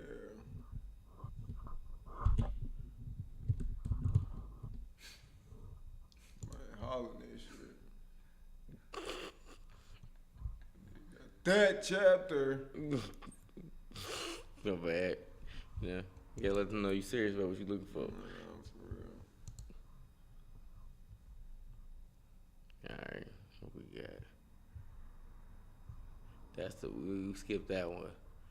Yeah, we had seen them on TikTok like that shit. No, she blocked her own horrifying secret. The parents that murdered their adopted son because of a movie. What No, the no, fuck? let's see what they're talking about. Where's all that? Right there, go up to the right. To the right. There. Oh shit. 26 minutes. This Wow. quick one. Check out What's that? Caligula, 1400 Days of Terror, sick ass documentary. That shit sound crazy. What they in a chamber or something? Why the fuck they ain't leave? Before you guys start that. Okay, Oh, yep. shit. Okay, it's all good. You want me to walk around? Yeah, you them too? Very good. Alright. Stop. I don't want to break it up in the middle of it. Oh no, you all good, bro. Plus, I'm sorry, I get all tired. I feel you. Perfect. Yeah, yeah. Oh, still knocking shit over. There you go. Alright, bro. Thanks for having me. Yes, sir. Thanks for pulling up, bro. Of course, bro. I'm gonna be back. Yes, sir. Alright, chat. We about to get this shit going, man. Chat said drive safe, bro. Thank you, guys. Shout out to the chat. What's that 1400 days of terror shit though?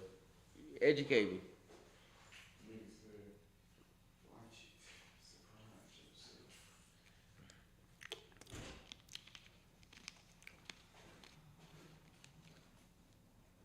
Here, bro, you been drunk? You tripping? It's still nah. It ain't that early. It's 11:09. I'm like it's early, nigga. It's 11 o'clock.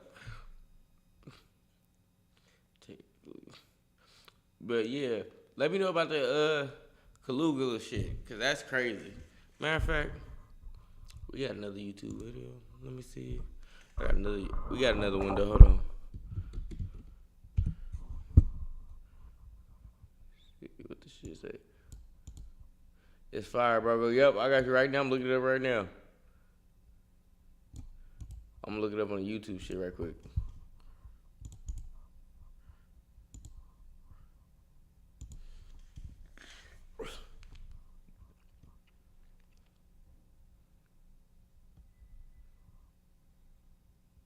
Oh, this some old history shit. Oh shit.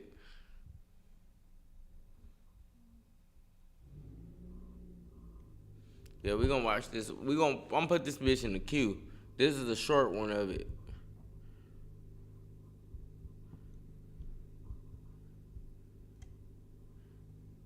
Yeah. Then it's 8 years ago. Can we watch this shit on live?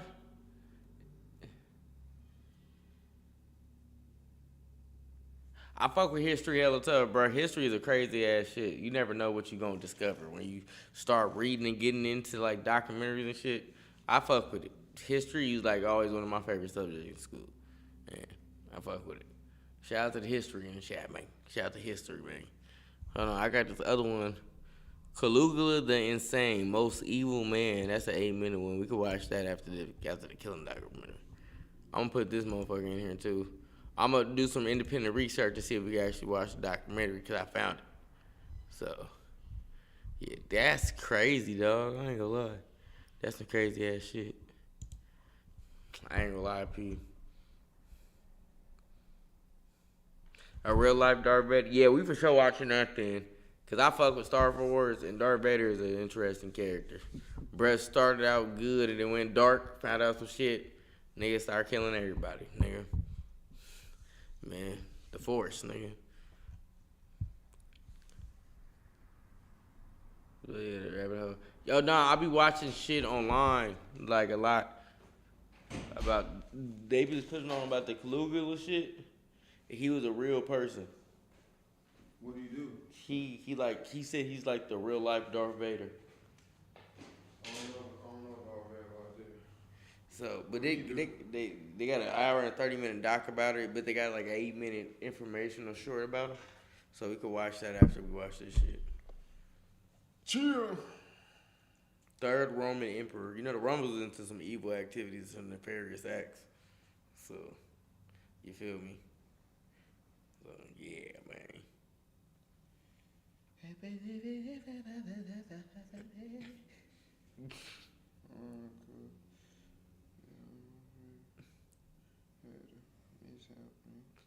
My boy got some new shit for the hat. Roy Ross here got me this bad. Hey, the pen. Hell yeah. Yeah, we in that bit. Oh yeah, we going crazy. Oh, that's hard. Hell yeah. Alright, let's get it, girl. Alright. Oh, hold on, let me get the screen ready because I was bullshit. Bow. Every man should know about Kaluga. It's a trip. The movie came out in 1979 and it's a real first movie with people fucking in it. Yeah, we can't watch that on YouTube, but for sure. That's crazy. That's crazy. I didn't know they doing all that now. Yeah, they trying to have a show porn on YouTube. That's crazy. Think what nigga freaky ass channel. Yeah, this is what I usually do. This is the everyday occurrence, huh? Freaky ass nigga. You got me. You got it. Yeah. Yeah. But all right, y'all. Let's get this intro to this reaction, man. Roman history is the shit. Roman history is crazy shit too. Roman history get real crazy. All right, let's get it. What's good, everybody? It's Roundstein Network here, back on another Roundstein reaction. I'm Almighty Omilly. I'm Undawolf. And today we are reacting to that chapter, the parents that murdered their adopted son because of a movie. God damn. I don't trust a lot of people that adopted kids either, so you feel me? Yeah, I mean, just because, you know, it's not a lot of highlighted good cases. All the cases you hear about adoption, either adopted kid do something to the parent or the parent do something to the kid.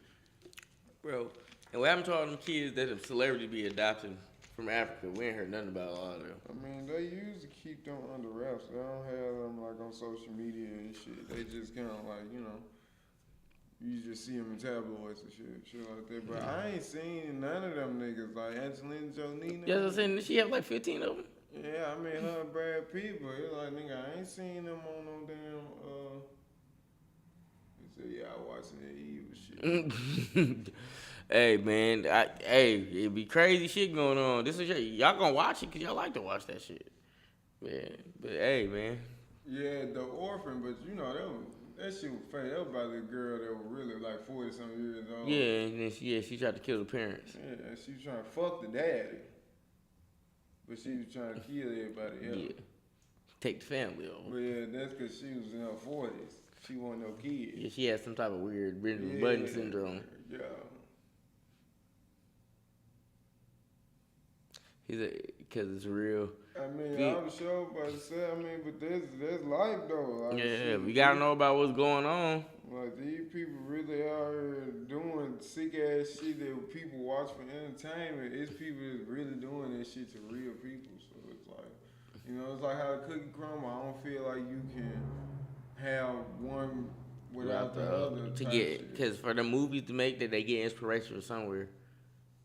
No, fact. It's loosely based on an older woman, though. Yeah, but the case, they got the real case that they got the whole story from. Mm-hmm. So, but that old bitch was old, trying to fuck the dad. So. Yeah, because in the movie, they got her really looking like a kid. If you look at the real case, that bitch don't look that young. I said that was like an old short bitch. For real. Like damn Oopa Loopa.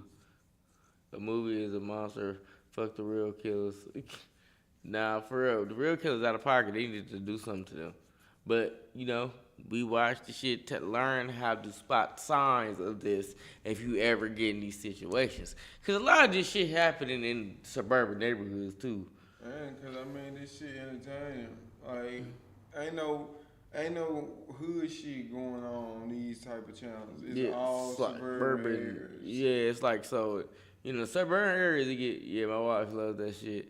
Like a lot of people like it. They love it. I'm watching it because I be getting amazing. Like I can't believe this shit really just happened. But then it's like, damn, it do. And I like to watch what happened. And they always happen in like the same type of areas too. Not just suburban, but in the same like vicinity. Like. Yeah, because I mean, you gotta think about it. Like the people out there, they really be having cheese, and some of them situations be based around somebody losing some cheese. So it's like these motherfuckers ain't used to adversity, and that's why they first instinct be to lash out and do some crazy shit, get caught. It's like, bro, this ain't even how you. This ain't your swag. Right, You you just ain't even like that. Right. Shit. You really, your emotions got high. Yeah, and then shit, you see some of them do be just on it, like, nigga, I want to kill somebody. And they got the resources to pull it out. They got a gun already, they have the bullets, the space. Shit. All the shit you need to try to get rid of a body, all that. Nigga, Already had it. Yeah, with the fire pit and shit like that. That shit was crazy. Nigga knew exactly what to do with it. Skinwalkers, I watch shit about skinwalkers all the time. You wanna watch some shit about skinwalkers next? You know about the little evil little animals, the duendes and all that shit? You talking about the shapeshift and shit? Yeah, the little nigga, I watched a video the other night, the nigga he was in the car, that motherfucker was running like a dog, and that motherfucker down there turned into a man. I said, and this shit came out like before AI was out. Video from like 2015, I said shit. He's not supposed to say that out loud. My bad. And they're evil. Nah, for real. Hey, my bad. I wasn't supposed to say it out loud. They be saying it on TikTok. Man, I don't know what y'all niggas talking about.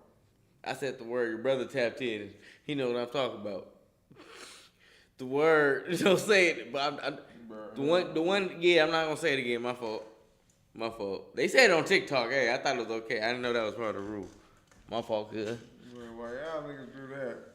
We go like that. Let's see what these niggas talking about. We gonna get you into it. Well, we gonna figure out after this. We gonna get into some shit. You gonna put you on some shit.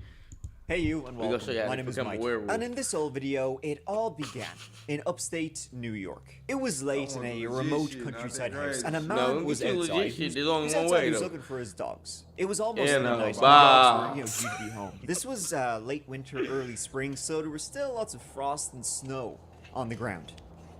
However, that dark night, he noticed that the woods he was in were slowly getting brighter and brighter. Turning, he saw his house, Jesus, was being consumed by flames. Nah, for real. And the house wasn't empty. The investigation that followed would have enough twists and turns to choke a wood chipper. But before we get into all of that, please subscribe to New Stories for the Dark every single week. Now, let's give it a go. About Black Snake. I mean, yeah, we heard about it. We just, it don't bother me. I'm not a Harry Potter fan. Yeah, I'm a Harry Potter fan, but I said fuck it. Let's go to upstate New York, big dog. And past they trying to change shit to these series. little old communities nestled among the rolling hills and woods. One in Delaware County be the name of city. See, it's always the Midwest like 5,000 folk, if you can believe that. Ohio, it's the kind of picturesque, Delaware, quiet little place Wyoming. You get leaf peepers in the autumn, the tourists in the summer, and in this part of upstate New York, not much else in between. We are going to the in-between, so we got no distractions. Just to the north of Sydney, on those little winding roads across from the Unadilla River, lies a house. Or it once did. Ain't there anymore except some burnt out planks of wood. And just all sorts of leftover old shite. It was nestled in the woods, neighbors few and far between to be sure, and in late winter, early spring 2017, in that house, lived the Franklin family. Oh, shit. Made up of Ernest, his wife Heather, and their adopted son, young Jeffrey. Jeffrey was 16 years of age that year, though he didn't look it.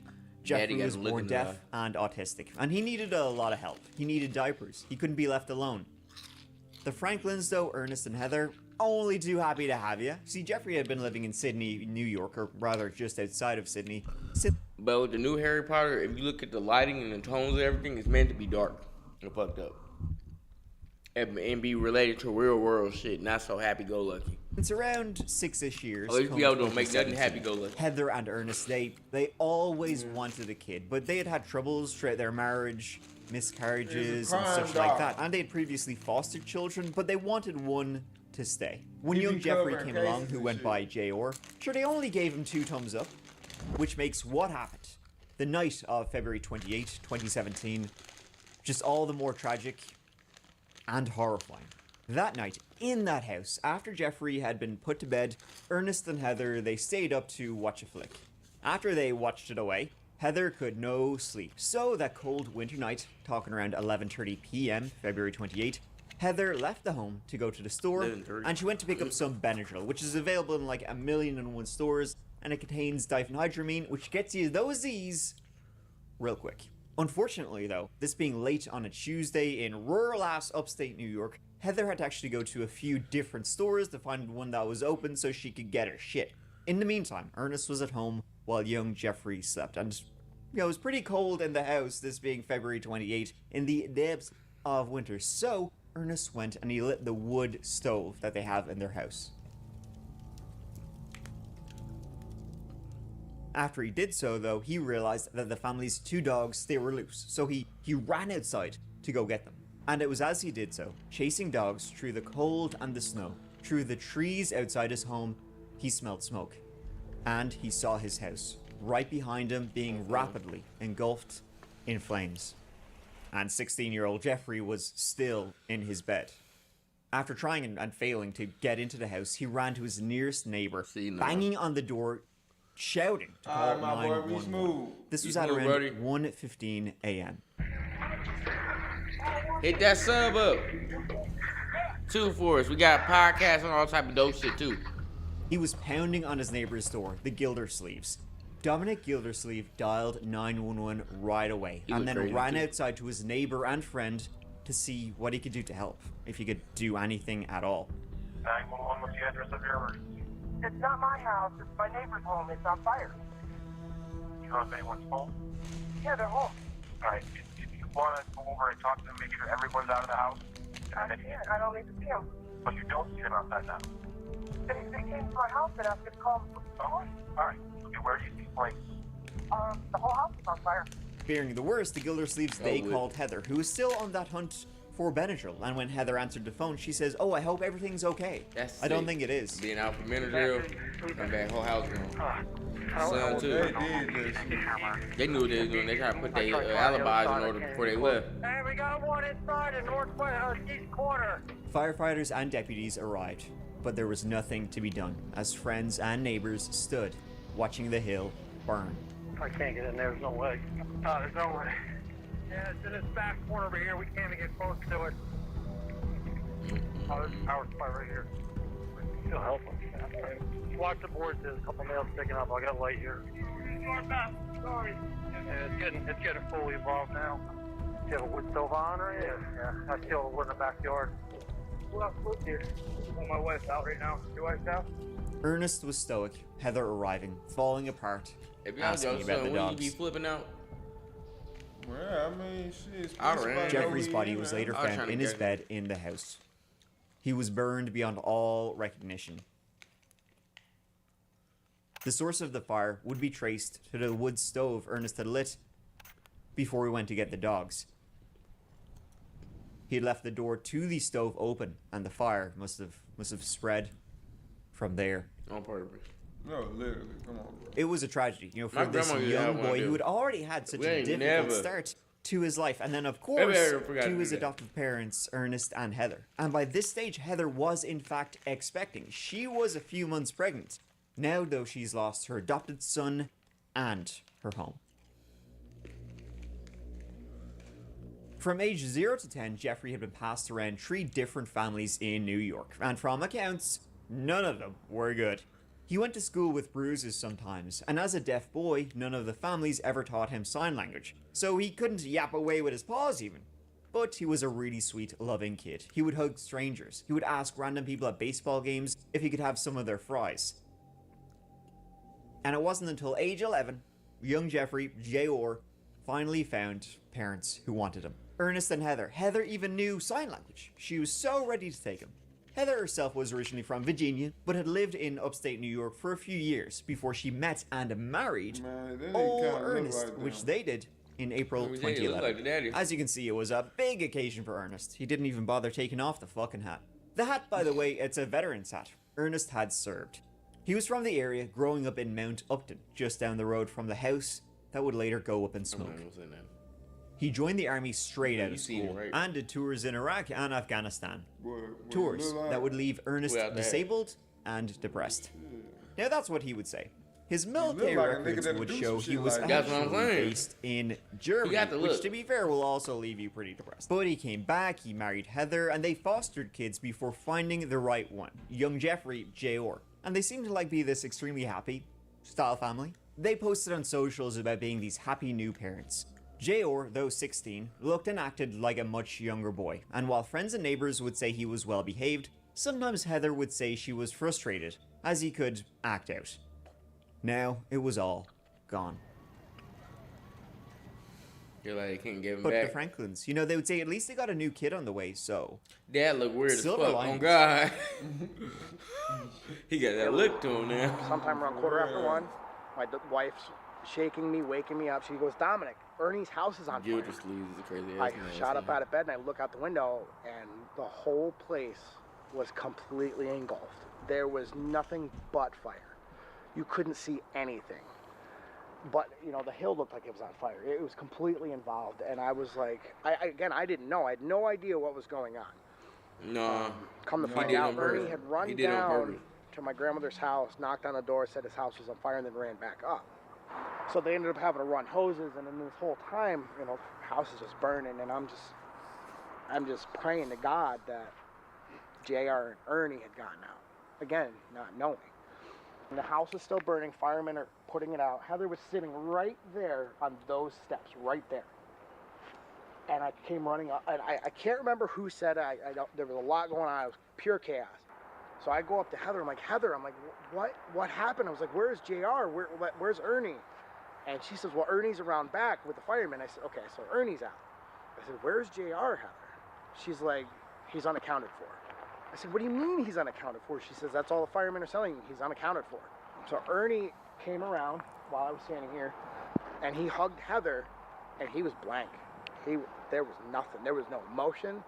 And when I say he hugged her, he just put his arms around her and just kind of like stared away from her. Like he wouldn't look at her, he wouldn't talk to her.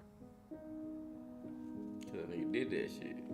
Right after the fire, neighbor Dominic Gildersleeve started a GoFundMe to help them out. He also fed the family's animals and took care of them. The community rallied around this tragic event and tried to help Ernest and Heather get back on their feet. Heather would post on socials, having been quiet since Jeffrey's death. I'm not trying to ignore anyone at this point, just having a very hard time coping and keeping down triggers as much as possible for my mental state and the safety of our unborn child. Jeffrey was a very loving kid. Every time I read a message, I break down crying. Update, I'm still feeling lost without JR to take care of. However, through all of this, we have not had to worry about any physical needs, as it seems God has used the people around us to show us so much love and support. Their reaction after the fire was pretty understandable. It was their reaction during the fire that caused Dominic Gildersleeve, the man who would set up the GoFundMe, to quietly step away. It was grinding his gears. At the scene, you know, when everybody was gathered outside, Dominic would say he didn't hear once about Heather asking about Jeffrey. Nothing. He would not communicate with Heather at all. And Heather was asking him, what are we gonna do? You know, did the animals get out? And she didn't mention JR. Heather, earlier that night, she inexplicably has to go and get sleeping pills when she doesn't even have a driver's license.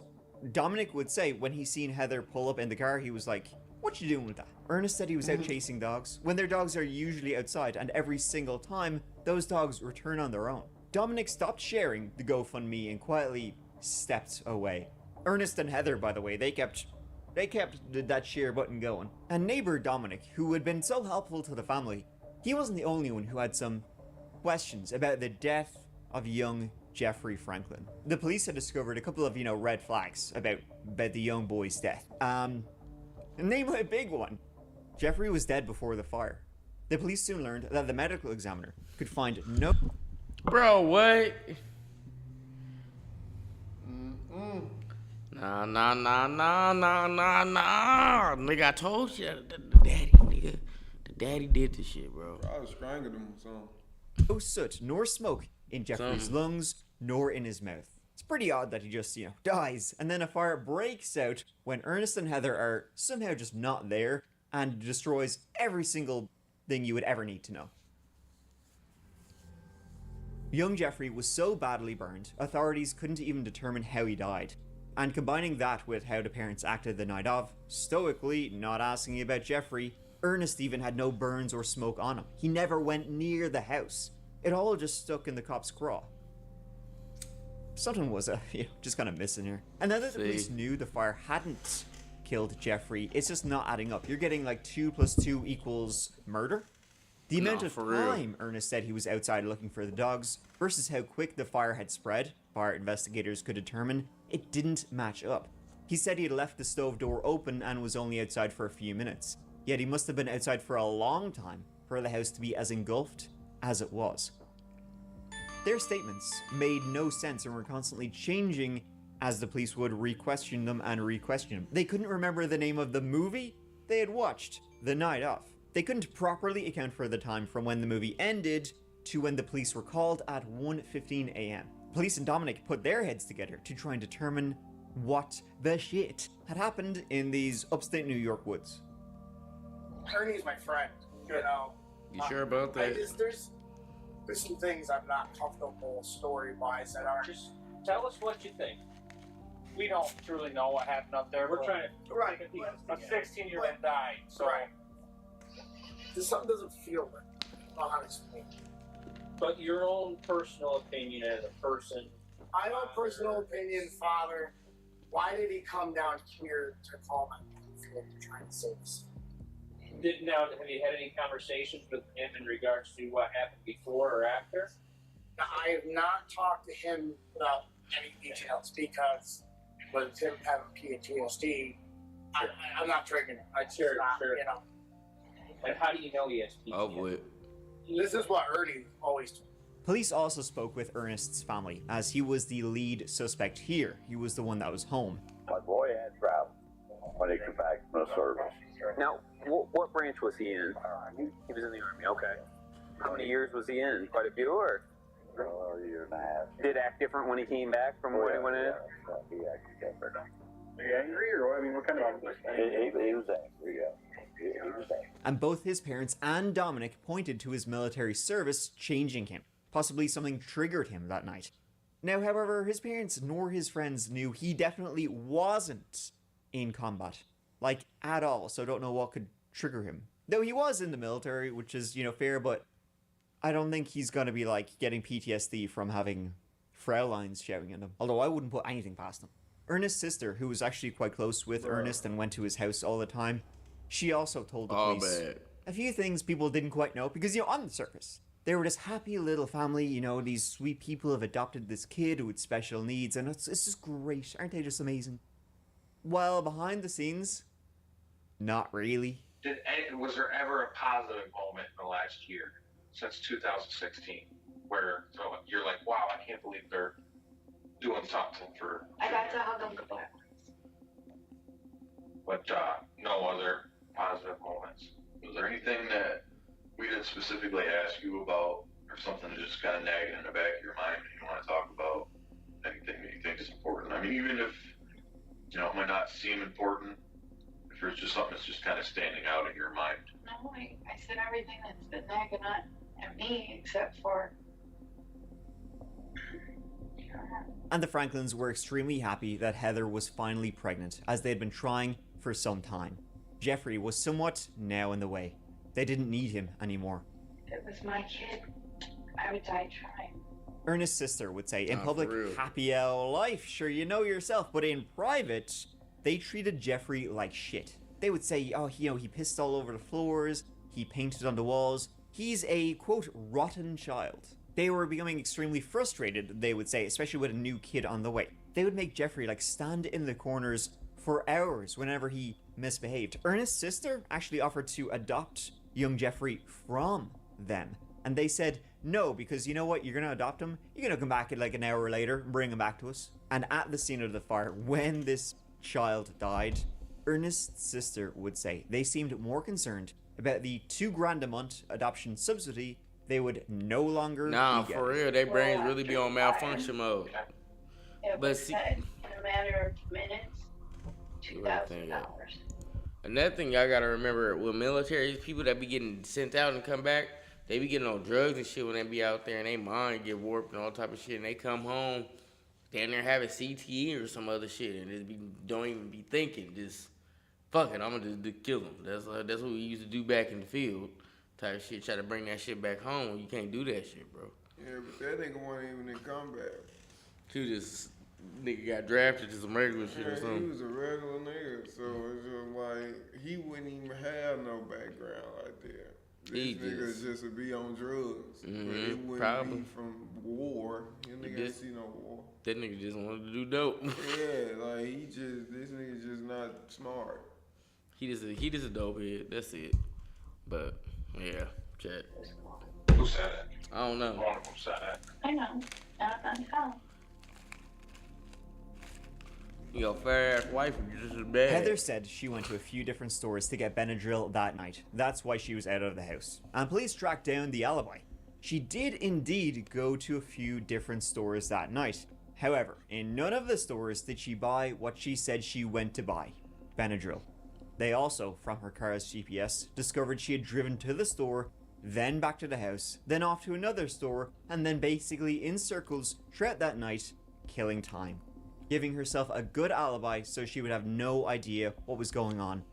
I got T-boned. It wasn't even my fault, and insurance still tried to hand me this tiny little offer like I'd just say yeah. In the house. And then when the Gildersleeves called her that night to alert her saying, you know, your house is on fire, what did Heather say? Oh, I hope everything's okay. She was probably pretty fucking aware things were not okay. He could be putting some on you, thinking that it's going to take it easy on you because you're pregnant and not him, and vice versa. Don't take the fall for him if you know something, or don't leave anything out. Let's just say that. Don't leave anything out. However, when the police confronted them with all of this, neither Ernest nor Heather would say or admit to anything. They both lawyered up. The ME can say, and he's been doing this for decades, he can say that he did not die in the fire. When people die in the fire, there's a lot of evidence. You have soot that you're breathing in, right? And carbon monoxide in your blood builds up, and that's what kills you. It's not usually the heat, it's not the flames, it's smoke inhalation. And the only reason he's not breathing in when the smoke gets there is because he's not breathing at all. It's hard. Something happened to JR, and then your house catches fire. Why would I burn my house down? To hide what happened to JR. Why would I kill him? I'm saying that. Nah, dummy man, you not lying. It takes away on it. Like in the training, they be doing shit like they do this shit too in training. Now where you gotta like crawl, like the gun line, they be shooting live rounds. You gotta crawl and keep your head down. If you get shot, you get shot. Here like that, they be doing. Hell no, hell no, hell no. Not getting me. Cool. I get that. We're both parents. Hey, keep growing. Get up if you want to, nigga. 2 shots in your back, cuz. You will not understand what weighs on me. You don't even know why I got into foster care. I don't. Why don't you tell me why? Because I shot a kid in Afghanistan. One way I gave back was the foster care, and he came along. They were both arrested and charged with second-degree murder, killing their adopted son because they didn't want him anymore. Just a few weeks back, investigators responded to a fire which they originally had believed to have claimed the life of a 16-year-old boy. And as you mentioned, if this wasn't hard enough, it's what they found out after the fact that still has the community shaking their heads. Investigators responded to a home on State Route 8 after reports that flames were ripping through the building. When they entered, they found the body of 16-year-old Jeffrey Franklin. During their investigation, it was determined that this was no average fire. Once we received the autopsy results, red flags went up. We began to treat it as a homicide at that time, and things have come together to where we are today. His parents, Ernest and Heather Franklin, would later be accused of murder. Investigators say Jeffrey Franklin's parents killed him, then set fire to their home to try to cover it up. This child, Jeffrey, was adopted 6 or 7 years ago, and he's a handicapped young man and child. His death was caused, and they used the fire to try to cover that death up. And it's a terrible tragedy. Immediately after the fire, neighbors began chipping in to help the family rebuild. But after the autopsy results were released, Chenango County Sheriff Ernest Cutting Jr. says the community was shocked by the news. It's difficult, especially when you're on the outside looking in. Many people, just ask themselves, how could this ever happen? The sheriff says this is the first murder in Chenango County this year, but says it's an event that's unfortunately becoming more common. Seems like more and more here in upstate New York, these are the unfortunate stories that seem to grab our headlines. Damn, y'all. In jail while awaiting trial, Ernest got pretty friendly with another fella in the jail who was an womp womp for him, an informant. And Ernest would spill everything to this guy. Jeffrey was a burden. They had a new kid on the way and they wanted him gone in the permanent way. Ernest would say they got the idea for how they're gonna, get rid of their son from the movie they watched that very night. The movie they could mysteriously no longer remember the name of. The movie? Hold on to your butts. It was Manchester by the Sea. Hell no. Can't beat it. Incredible movie. If you haven't seen it, go do and, cry. But spoiler alert for a movie that came out 10 years ago and is pretty acclaimed. The flick is about the aftermath of a man who, while drunk, accidentally burned his house down with his 3 kids inside. In the movie, Casey Affleck, he's drunk in the middle of the night and he forgets to put the screen in front of the fire. So I walk, it's about 20 minutes each way. I'm about halfway there. And I can't remember if I put a screen on the fireplace. He then goes and leaves to get more beer. He comes back. The house is ablaze. The log must have rolled out onto the floor. And then the furnace blew, and they couldn't go back in again. And that's all I remember. Look, Lee, you made a horrible mistake, like a million other people did last night. I'm not gonna crucify you. It's not a crime to forget to put the screen on the fireplace. Mm-hmm. So I can go? If something comes up we don't already know about. That's the exact same story as Ernest leaving the stove door open. I don't think the rest of it played out, though, like the movie. How Jeffrey actually died, though, as he was dead before the house was engulfed in flames, still remains a mystery. Still remains mystery. Medical examiners, his body was burnt just beyond all recognition. Examiners could say, we don't really know how he died. That's never been determined. What jurors could determine, though, was the Franklin's guilt.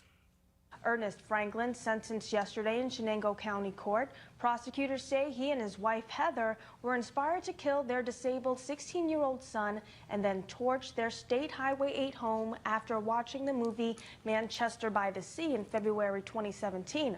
Medical examiners say Jeffrey was dead before the fire, but they were never able to determine a cause of death. In March 2019, Ernest was found guilty of second-degree murder and sentenced to 21 years to life in prison. Out of Chenango County, and the woman accused of killing her disabled 16-year-old son and setting her house on fire is now on trial.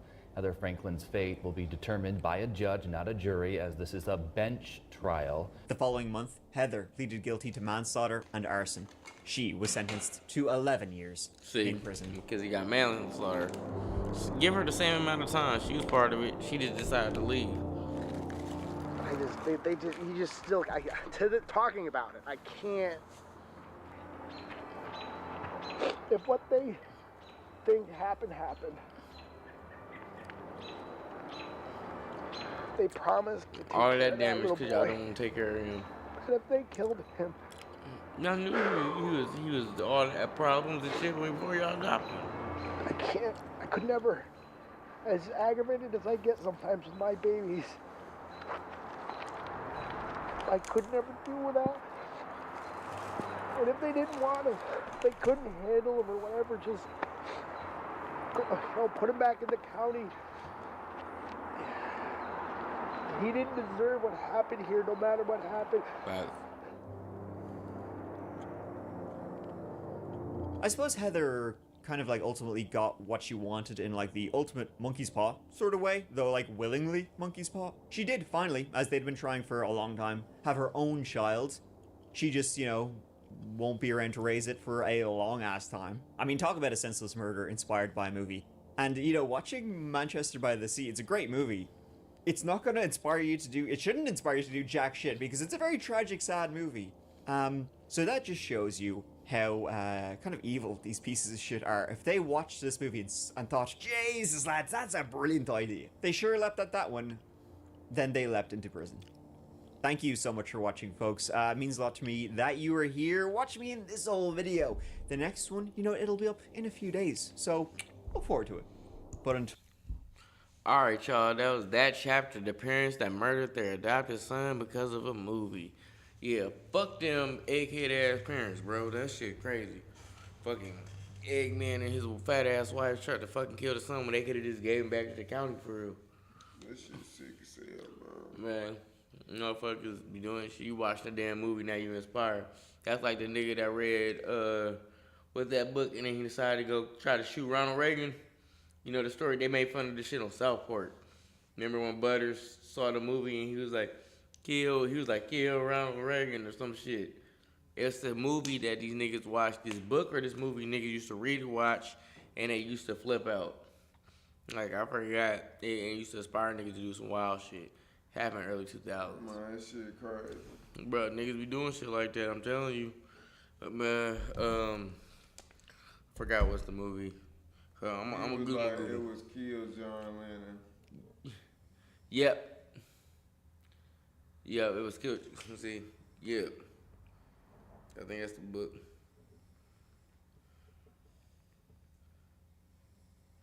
Yeah, my nigga wanna do that shit anyway. Even though it is some impressionable people out here that's looking for somebody to lead them to do shit.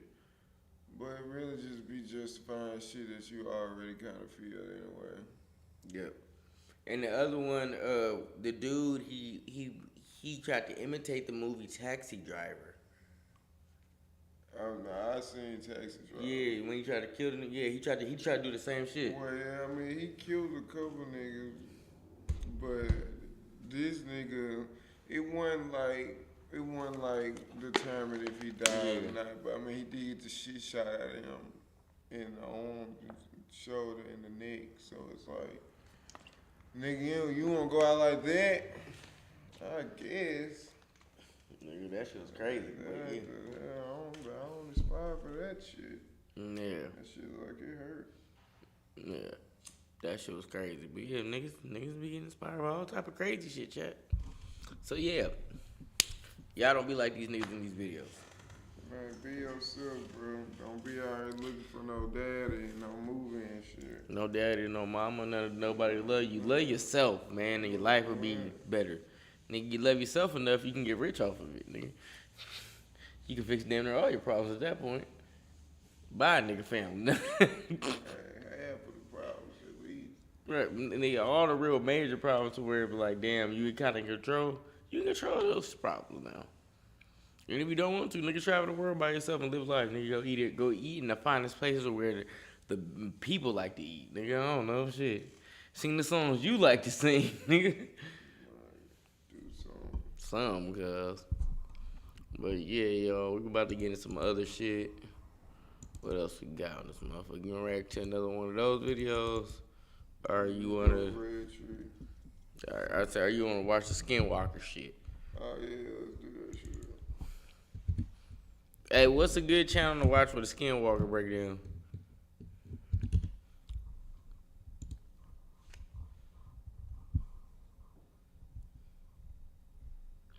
My mom be watching this shit. Skinwalker Ranch. Yeah, they got hella shit. This nigga was talking about too. Yeah, and some of these niggas be talking about, we react to this one and another one. But I was trying to say, where's the nigga at? The Lore Lounge. That was an hour though. I don't know if you want to watch that hour one. This is how he was at Skinwalker Ranch. This 3 days ago.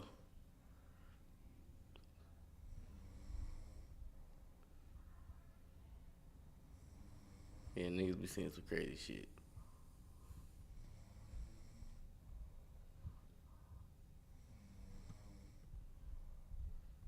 Man, we could just watch this other one. What's happening at Skinwalker Ranch? Well, no, that's some alien shit.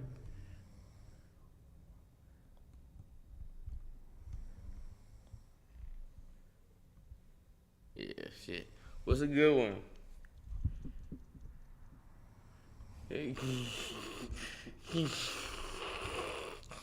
Easy mute the snoring is crazy. Oh shit, watch that. Oh, so you can't put the filter on. Nope, it's over with. Hold on, cuz.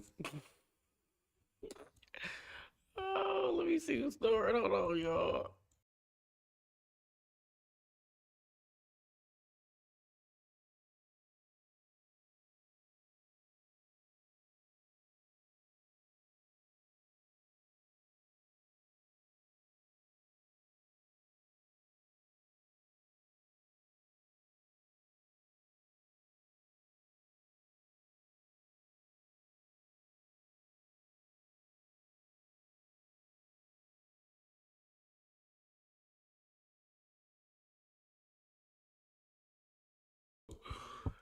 All right, Chad, we back.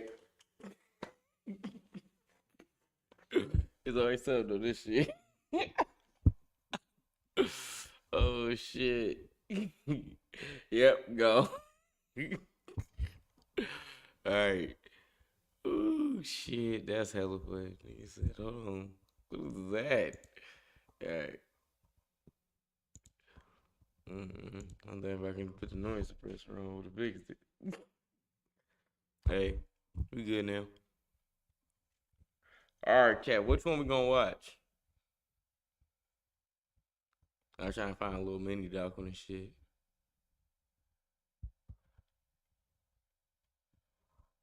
Oh wait, I can just Skinwalker and explain. I watched the other podcast called Sunday School. They talk about all that shit. And they be doing explanations.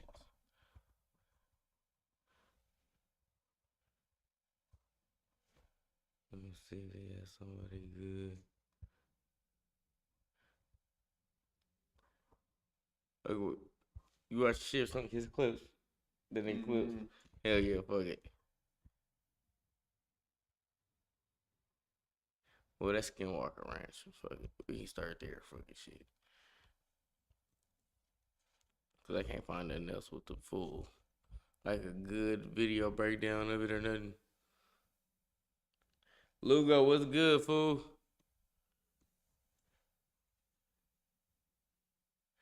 I watch this shit sometime too. Is him or is the other nigga?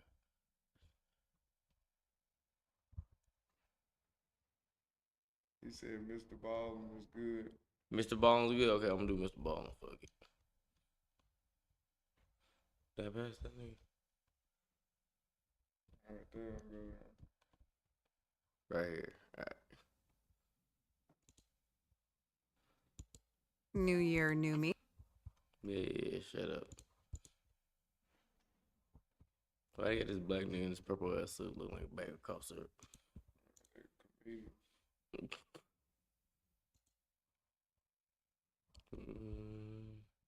Let's see if this is it at all. A man named John Randolph was hiking through a remote forest in Colorado. He ain't explaining it though. We trying to find one way to explain it.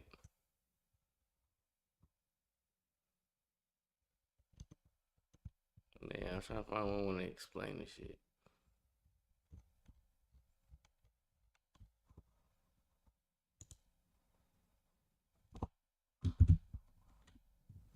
What's his name, Mr. Ball? I think it was with an E. Yeah.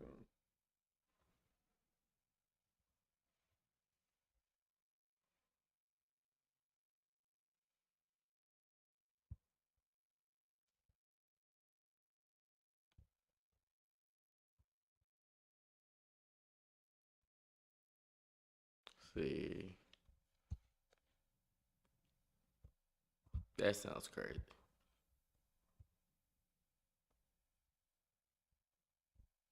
Yeah, he ain't got nothing to explain this shit.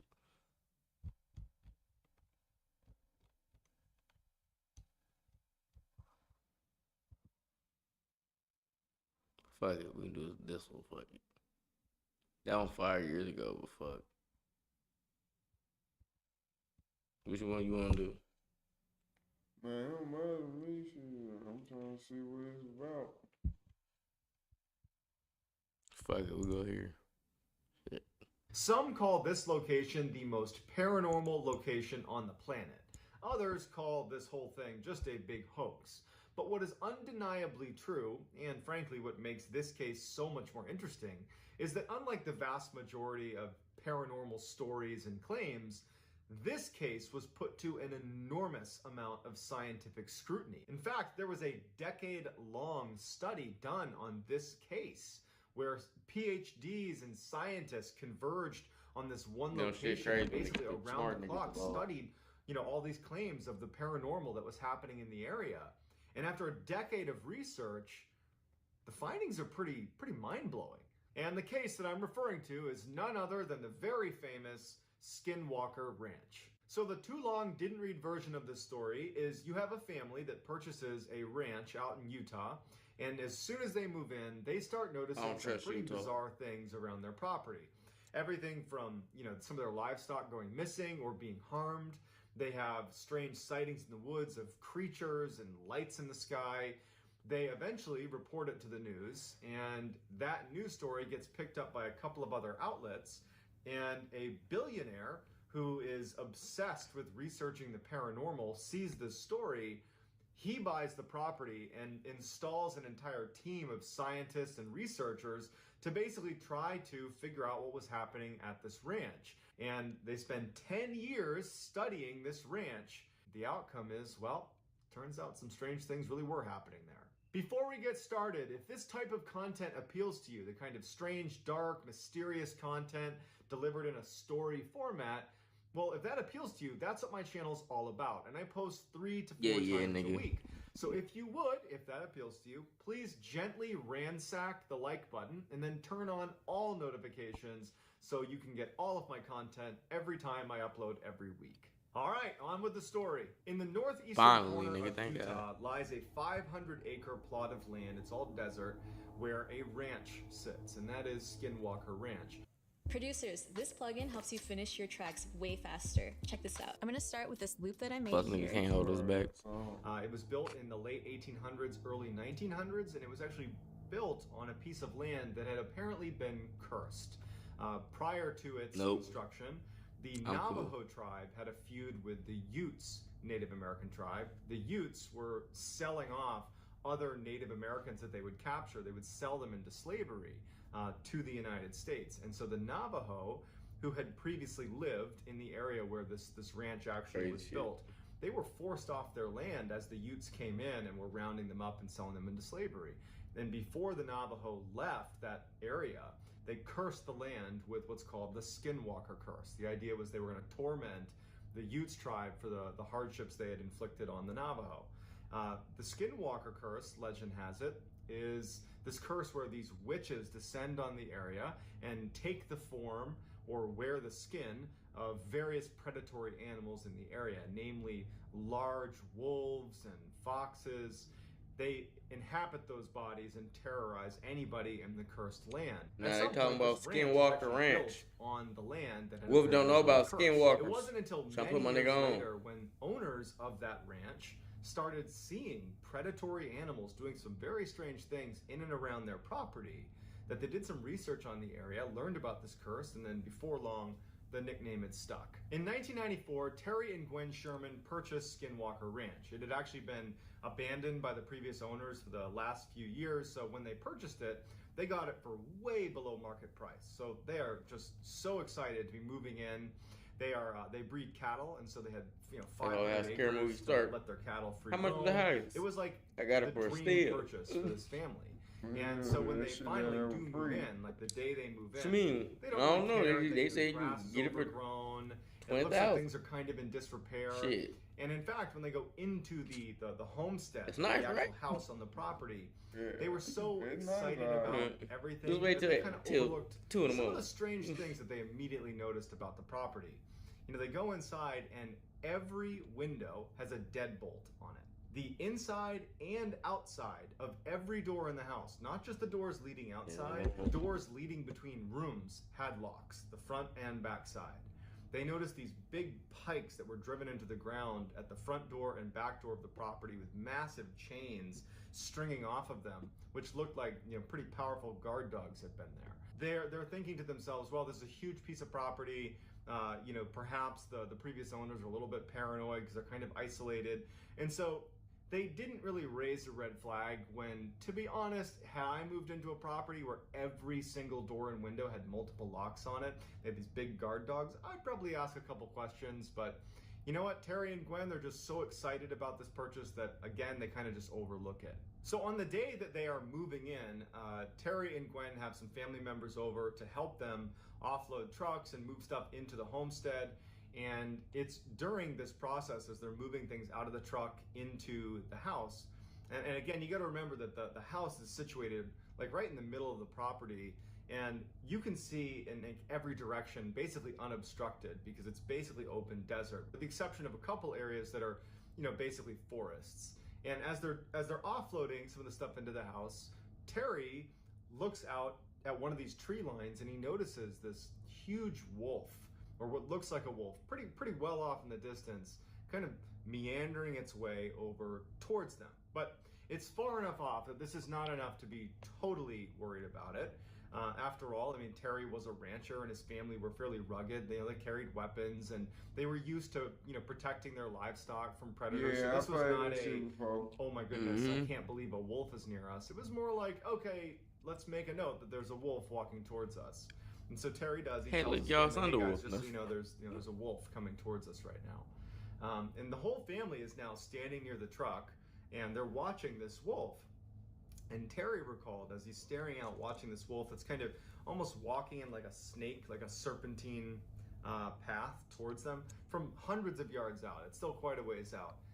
Terry notices that there was a fence that was out where this wolf is. And the fence was pretty big, and the spaces between posts were about 6 feet.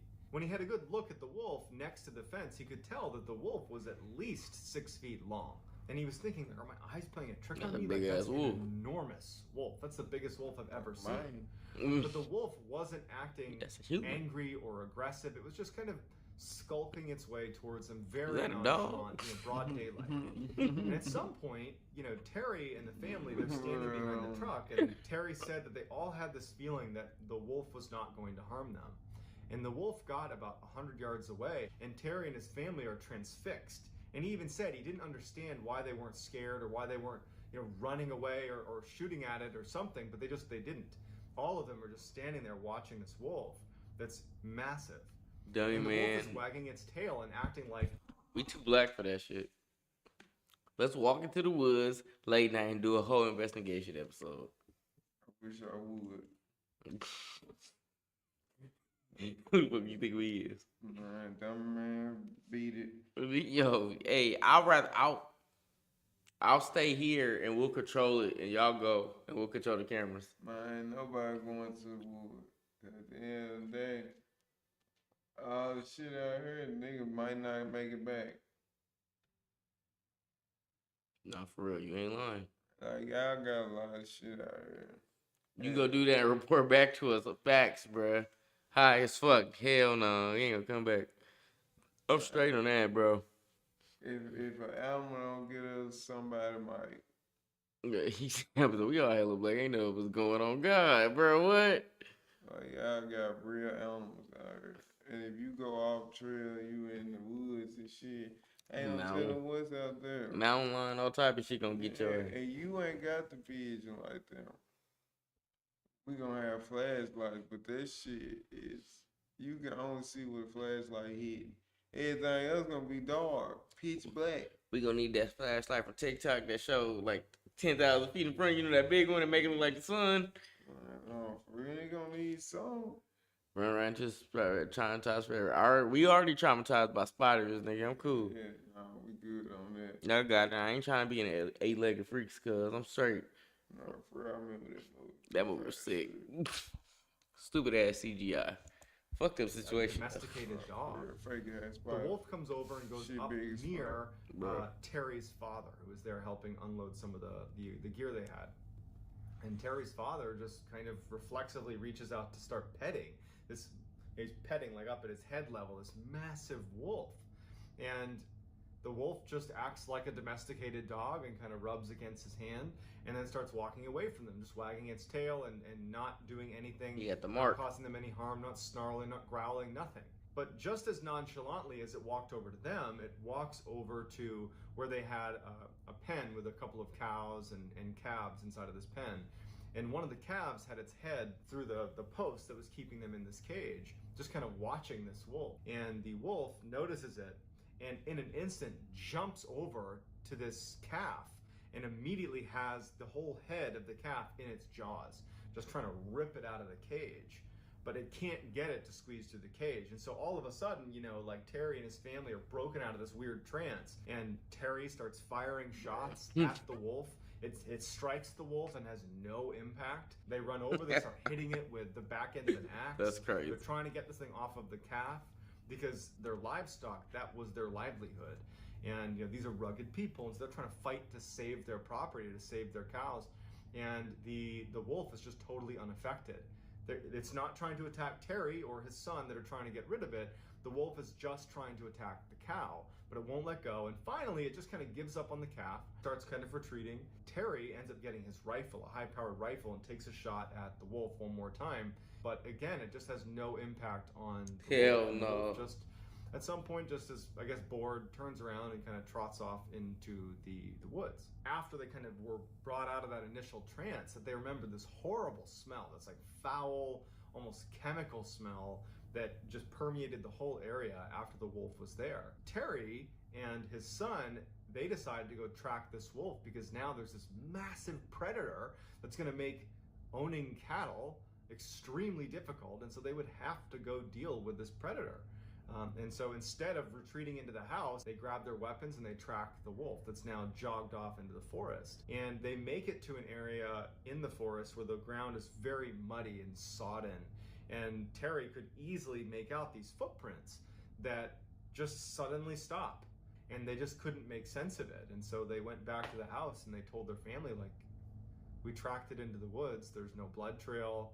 There's nothing. It just walked in and vanished. So this is day one of being at this ranch, and they're all on edge. Day one, we gone. The whole family is on edge. They really don't know what to make of that wolf.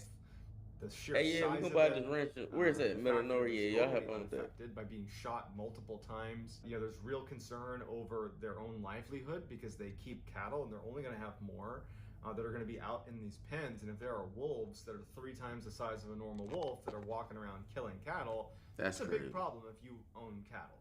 And so they're on edge, and they're all in a way trying almost not to talk about how crazy and how bizarre that encounter with the wolf was. They're just like, they're treating it like it's just a normal predator problem. Yeah, man, we gotta get those wolves, we gotta protect our cattle, but in the back of everybody's minds, they're like, something very strange is happening here. Gwen, she was having some other very strange things that were happening to her that she was not tying to the wolf thing. She was just noticing a couple of distinct things that were happening to her that made her think that she actually had a very real, like, medical problem, that she had, like, you know, true memory issues. Because 2 things happened. One, in that first week, she had gone to the grocery store, and when she came back, she put the groceries away, and then she left to go to the other room, and when she came back, all the groceries were now back in the bags. And so for like 20 minutes, she's just sitting there like dumbfounded with, did I put the groceries away? Same day, she goes to take a shower, and she hangs her towel in the bathroom like anyone would, and she takes a shower, and then when she gets out, the towel's missing. And she's like, huh. She gets another towel and she towels off, and then she finds the towel hanging up in a closet on the other side of the house. And so between the groceries and the towel, she's like, is there something wrong with me? Am I like having a stroke? Am I am I having a medical issue here that I'm like literally losing my mind? And it wasn't until Terry actually had a similar experience that she started to wonder if this had to do with maybe that strangeness with the wolf, that maybe there's just something odd happening. Nigga did some leprechaun shit, huh? And it was Terry, in that first week, he had been digging holes for a new fence. And he had this big fence digging tool. It was about 70 pounds. Nah, man, I'm not for me. Who the fuck is Swift Peter? Nigga, I don't like that name. After making a bunch of posts for this fence, he took a break, left his fence digging tool, you know, at the last place he had dug a post, and he went in to grab a bite to eat, came back out, and his fence digger is missing. And initially, he just goes into the house and he's like, hey, you know, to his wife, to his kids, like, did you guys move my fence digger? Like, do you know what happened to it? Like, where is it? It's not out there. And they're like, no, we've been in the house the whole time. I have no idea. And so they couldn't find it. And a week goes by, and he's out patrolling his property looking for wolves. And in the tree, like well away from where he had been digging the post before, in the tree, his fence digging tool that's 70 pounds is like 70 feet in the air, strung up in this tree. So Terry comes back to the house and he tells his family about the fence digging tool being in the tree.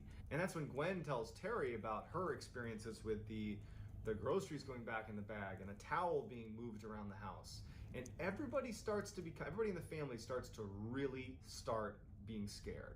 We can't explain what's happening on this property, and we're very isolated. Time to go. And It's time to go. With all these locks on all the doors. I mean, they're starting to feel really concerned. He did some Memphis shit. Fence digging tool being found, Terry started to notice lights on his property. Initially, because this was the first couple of weeks he would see lights way at the far end of his property that looked like headlights, and he would think someone must have made a wrong turn that wound up on my property, and we were kind of out in the middle of nowhere, and they'll just leave. Look it up. And so when he first started seeing these lights, that's what he assumed it was, just people making a wrong turn. But he started to see it so often that he wondered if people were illegally hunting on his property. And so one night, he sees these lights on his property, and he goes out to investigate. They got a whole storyboard Memphis archive of this nigga. His family's on edge, you know, and now he's mad. He's gonna take it out on this person who's illegally hunting on his property. And he starts got shit like that out there. And he starts getting closer and closer, and he starts to realize it's not making any sound. If this was like a truck, it's not making any sound. And we're in an area where I could totally hear that if it was a vehicle, and you can't hear anything. And as he gets closer and closer, the lights start retreating from him without making a sound, and then float up into the sky and disappear. And Terry's like, what is going on here? The winter rolls around, and it's a particularly brutal winter. And one night, he couldn't account for one of his cows, and so he's out looking for this one stray cow, and he searches this whole property, and there's only one area that he hasn't searched, and it's that forest where that giant wolf had disappeared after marching in there, and they tracked it in there. And so he goes in there, and as soon as he gets to the tree line, he notices there's a bunch of footprints from what looks like a cow. And he's relieved because it's probably his. He follows it into the woods, and much like the wolf that had just disappeared in that muddy, like sodden area in the forest, in the same spot, the footprints that appeared to be this cow had also just, well, disappeared. And then over the course of the remainder of the winter, that would happen 4 more times.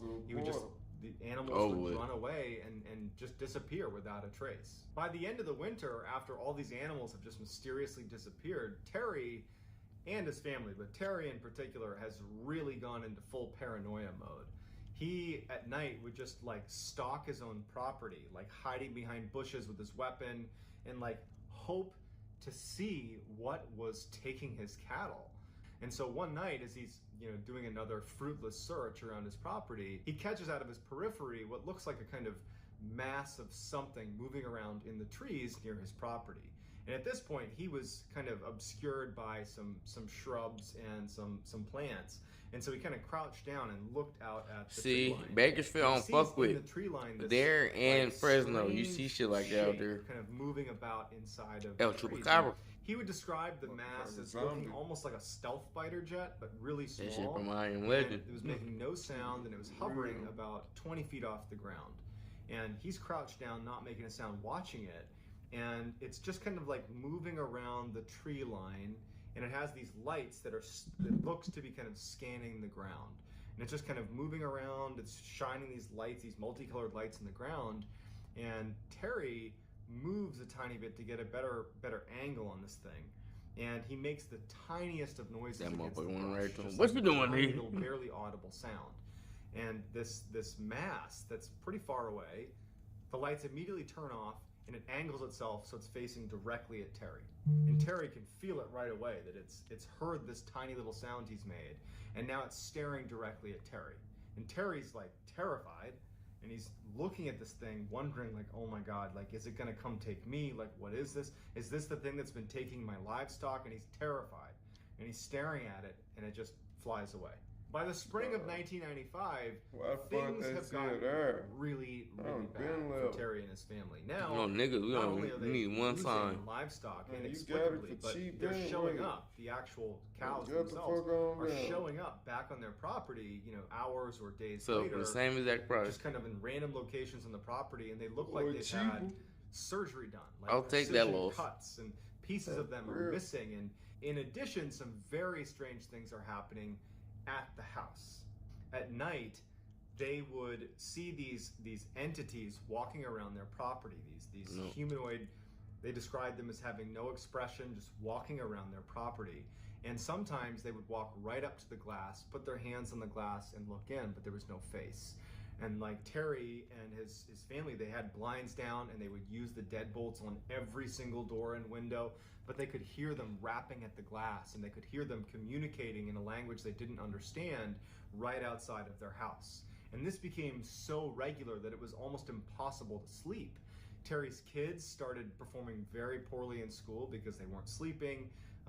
Terry's wife, Gwen, she lost her job at the bank because she wasn't sleeping, and she was like delusional. They were all just at an absolute breaking point.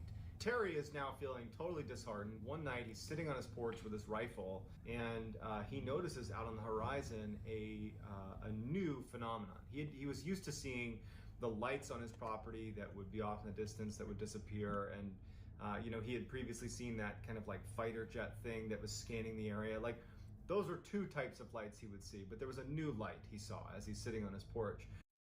The Chevy Bolt is back with faster charging than ever before, giving you 87 miles of range in just 10 minutes. We are so back. Chevrolet. Together, let's drive. It was almost like this orangey orb that appeared off in the distance. Since he had his rifle with a high-powered scope on it, he just lifts up his rifle and he looks through his high-powered scope and he zooms in all the way, and he can see that this orb, he describes it as a portal, that as he's looking at it, it has almost like an oval shape to it. And even though it was nighttime, in the middle of the orange orb is this blue sky. It's as if he's looking through a portal into another world where it's broad daylight and there's a sky. And he doesn't know what to make of it, but he can see that a black figure is crawling out of this portal into his property. And it looks just like the black entities that were basically walking around his property at night. In addition to these figures that are crawling, like imagine that scene from The Ring where the girl crawls out of the well, but they're crawling out of this portal into his property and then scurrying away into the tree line. And he sees weird craft as well coming into his property through this portal, and the portal shuts and disappears. Following this night with the orange portal, Terry started to notice blue orbs that he and his family would say were the worst and most terrifying thing of all of the things they experienced. And considering they had tall, featureless black humanoids peering in their windows and rapping on their windows, that's saying something, okay? So a blue orb started showing up on their property. And the way they described it, Terry and his family, was whenever the orb came near you, it gave you this extreme sense of anxiety.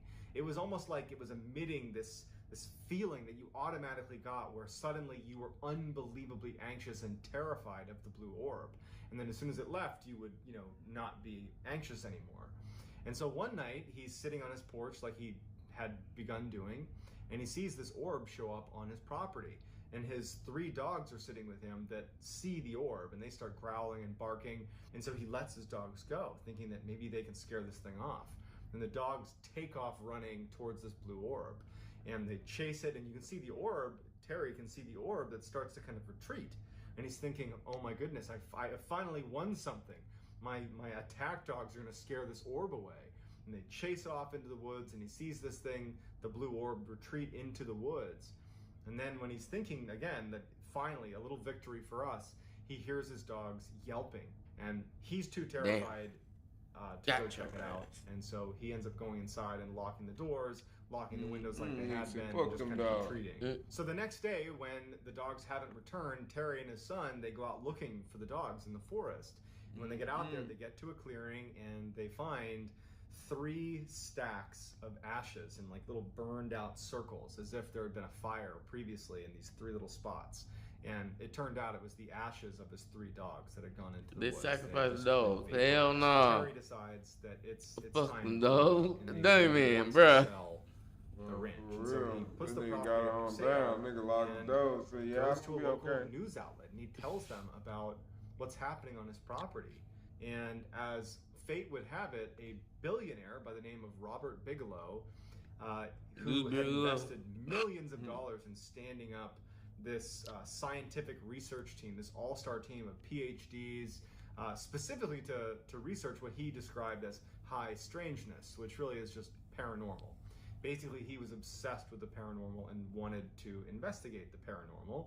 And he had actually seen that fairly obscure story. When he saw that it was up for sale, Robert Bigelow, the billionaire, saw this great opportunity to buy the piece of property and actually make it the headquarters of his own scientific research team.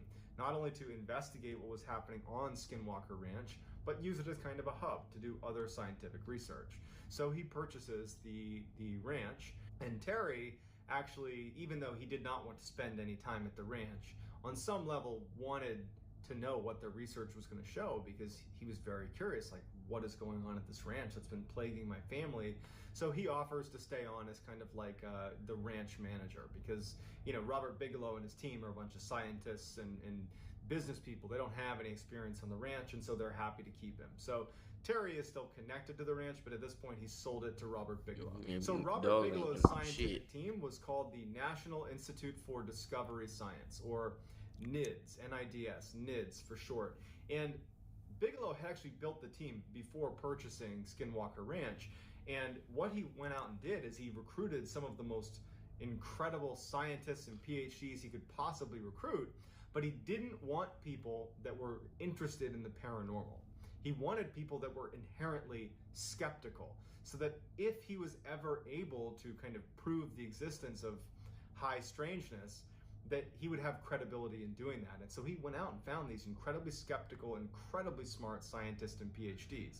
And so they move into Skinwalker Ranch, and the first thing they do is they need to start doing testing to make sure that this whole, all the stories about Skinwalker Ranch coming from Terry and his family were not just some grand illusion by the family, that, you know, they could have just made it up. And so they get in there and they start running these tests. So that first year, as they're running these tests, which are largely things like, okay, let's check the environment and see if there aren't any, you know, plants that are giving off spores that could be hallucinogenic that they're breathing in. Let's check their water supply and make sure there wasn't something happening in their water supply. Let's do psychological assessments of the family. Let's ask neighbors. Let's do all of our diligence to make sure it's not something environmental or psychological.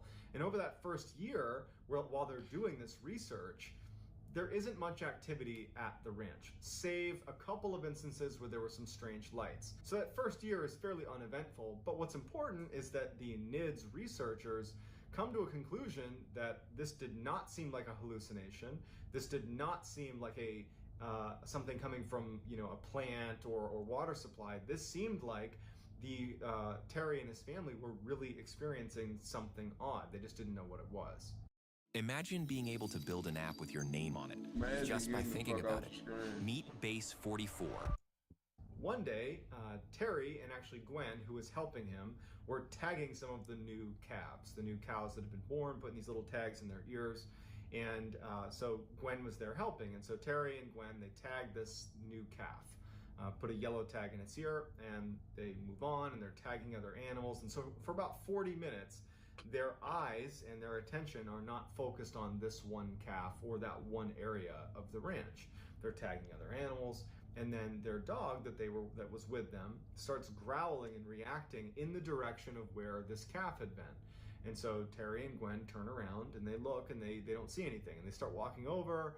They find the calf that they had tagged about 40 minutes ago has been basically surgically dissected, and all that's left are its legs and its head.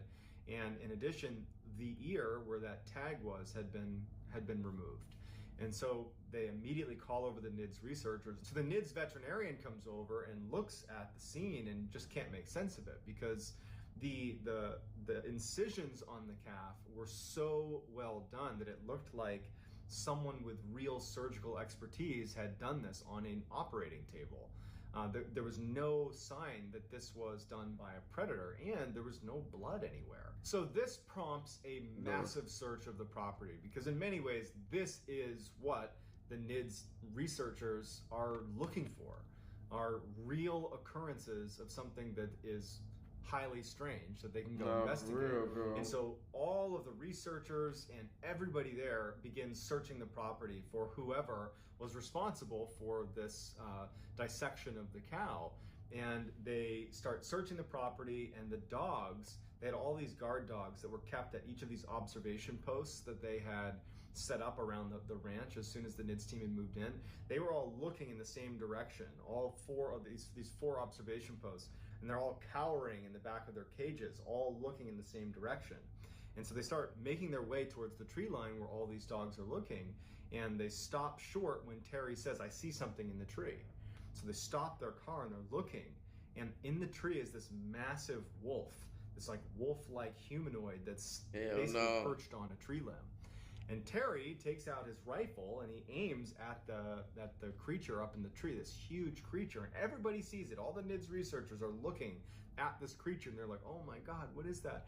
Terry starts firing at this thing, and it just disappears. Niggas ain't fucking. I won't pop this shit. And so the team charges into the woods. They fan out and they pick up Shoot first, ask questions later. This huge thing that has like this massive footprint with these huge claws. But much like the wolf that had disappeared and the cattle that had suddenly disappeared when they went into the woods, they couldn't find any traces of this thing. But they did smell this horrible stench that Terry remembered smelling. It stuck with him that first day when that large wolf had come over on the very first day they were moving in. It was that same smell. But they couldn't find this huge animal. So dumbfounded, the NIDS researchers just go back to the property and no one can make sense of it. And you know, they have the footprint and they have their own eyewitness testimony, but like they couldn't make sense of how something that big could just get away. And so over the following month, they're like searching the property and they're looking for any more signs of this huge creature or anything. The only thing they noticed is that the guard dogs consistently stayed in their kennels and did not want to come out. They were acting like they were kind of being hunted, and they were they were cowering quite a bit, and they were scared to go out in the open, but they couldn't find anything. So it was around this time that Terry and Gwen are kind of back to doing work around the ranch, and one day they're driving off to one section of the ranch, and they pass by the corral where four of the prized bulls were. These are very expensive animals that are all in this enclosure. And so they drive past and they take a mental note that they're seeing these bulls in this enclosure, and they drive off to the other side of the ranch where they're doing some work, you know, tagging animals and, you know, building fences, whatever it is they were doing. But when they come back and they round a corner where they're first able to see that corral of bulls again, they are like, where are they? Because the bulls were not in their enclosure and they weren't anywhere. And so they're panicked because these are very expensive animals, and they run over, and Terry sees that the gates to the corral are still locked, but there's no bulls in there. There's no sign of a struggle or anything. And it just so happens that right next to the corral was this fairly small trailer that hadn't been used in years. In fact, it was literally wired shut. It was just sitting there. And Terry, just for whatever reason, runs over and looks in one of the windows. And inside of this tiny enclosure are these four bulls, completely calm, all crammed into this tiny trailer. They could barely fit. They're not fighting with each other or anything. They're just calmly sitting there as if they're in some kind of a trance. And Terry yells to Gwen, like, hey, they're over here, they're right here. And it like startles the bulls out of their trance. They start panicking and kicking, and they end up getting them out of this enclosure, and it takes them hours to finally round them up and get them back in the corral. But they're unharmed. But it is almost impossible to get even one bull into that small of an enclosure. It would take hours to maybe be successful at doing that. To get 4 bulls into that enclosure was pretty much impossible. No. And to do it when they basically were calm after they were in there is also somewhat impossible. And it was important to note that Terry saw when he looked in the window that the only entrance to that trailer was wired shut still. It had not been undone. In fact, the cobwebs at the corner where the opening basically formed with the sides of the trailer, they were still intact, like it had not opened.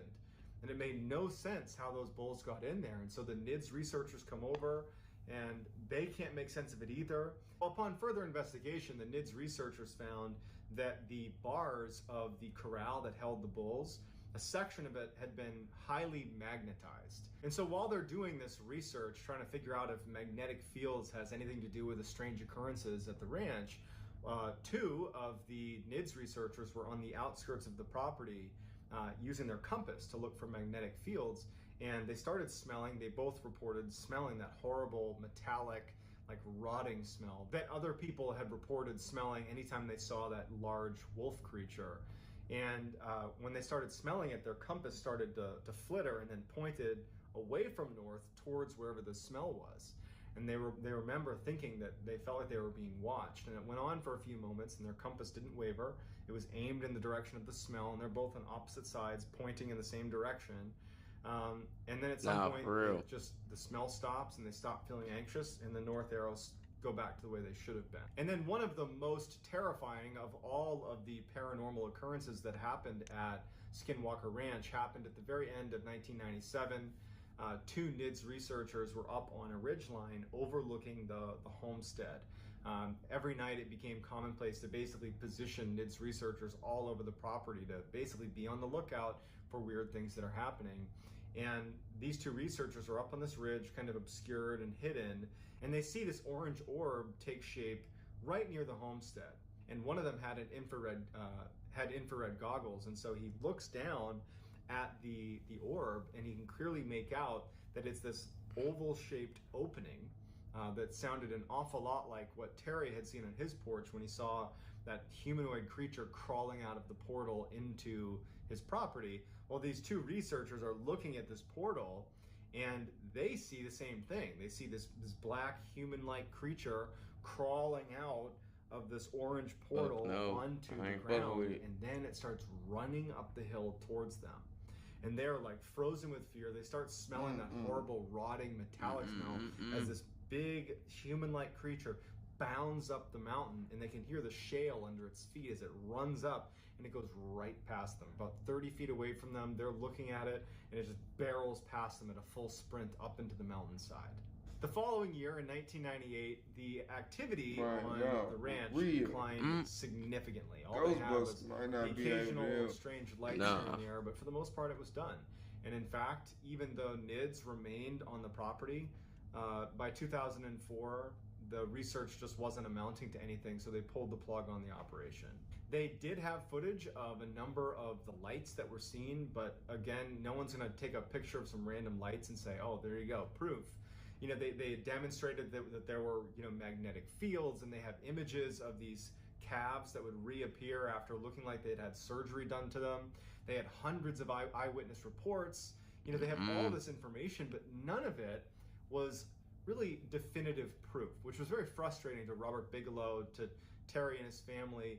And the way they described it is they felt like they were dealing with an entity or a group of entities that were just consistently one step ahead of them, that they could catch glimpses of what they were doing, but it was never enough to really understand what was happening. They never felt like they were in control. It was always clear that this entity or these entities were in control of the situation, and they never were in a good position to really record hard data or get good footage. Not to mention, this is 1998, this is the late 90s.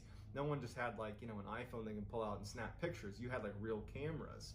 And so the best they could do was some pictures of light and some of the animals that had been mutilated. There's been numerous books put together by some of the people that were a part of this NIDS research team, and to this day they believe that what they saw was a result of some paranormal activity. And to this day, many people believe that this is one of the most credible instances of paranormal activity occurring. So I'd love to hear what you think in the comments, whether you think this is a total fact.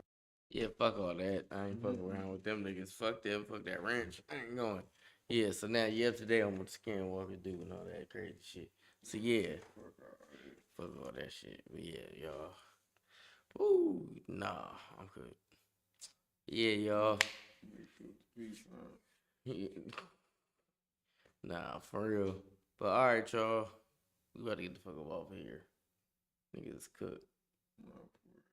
Yeah, we'll be back tomorrow though. After the event. So yeah, y'all. Round C Reaction, Round C Network. We better get the fuck up out of here. Y'all have a good night. Good morning. All that fly shit. We'll see y'all mañana. Y'all hit that like button and comment and subscribe. Sub up right now. Appreciate it. Let's go. Round C Reaction. We out. Get the money, make it flip. Yes, I got a stack now. You know I had to call a play, score a winning touchdown. Can't hear no hating ass nigga in the background. Every time a nigga start hating, wanna act loud. Get the money, make it flip. Yes, I got a stack now. You know I had to call a play, score a winning touchdown. Can't hear no hating ass nigga in the background. Every time a nigga start hating, wanna act loud.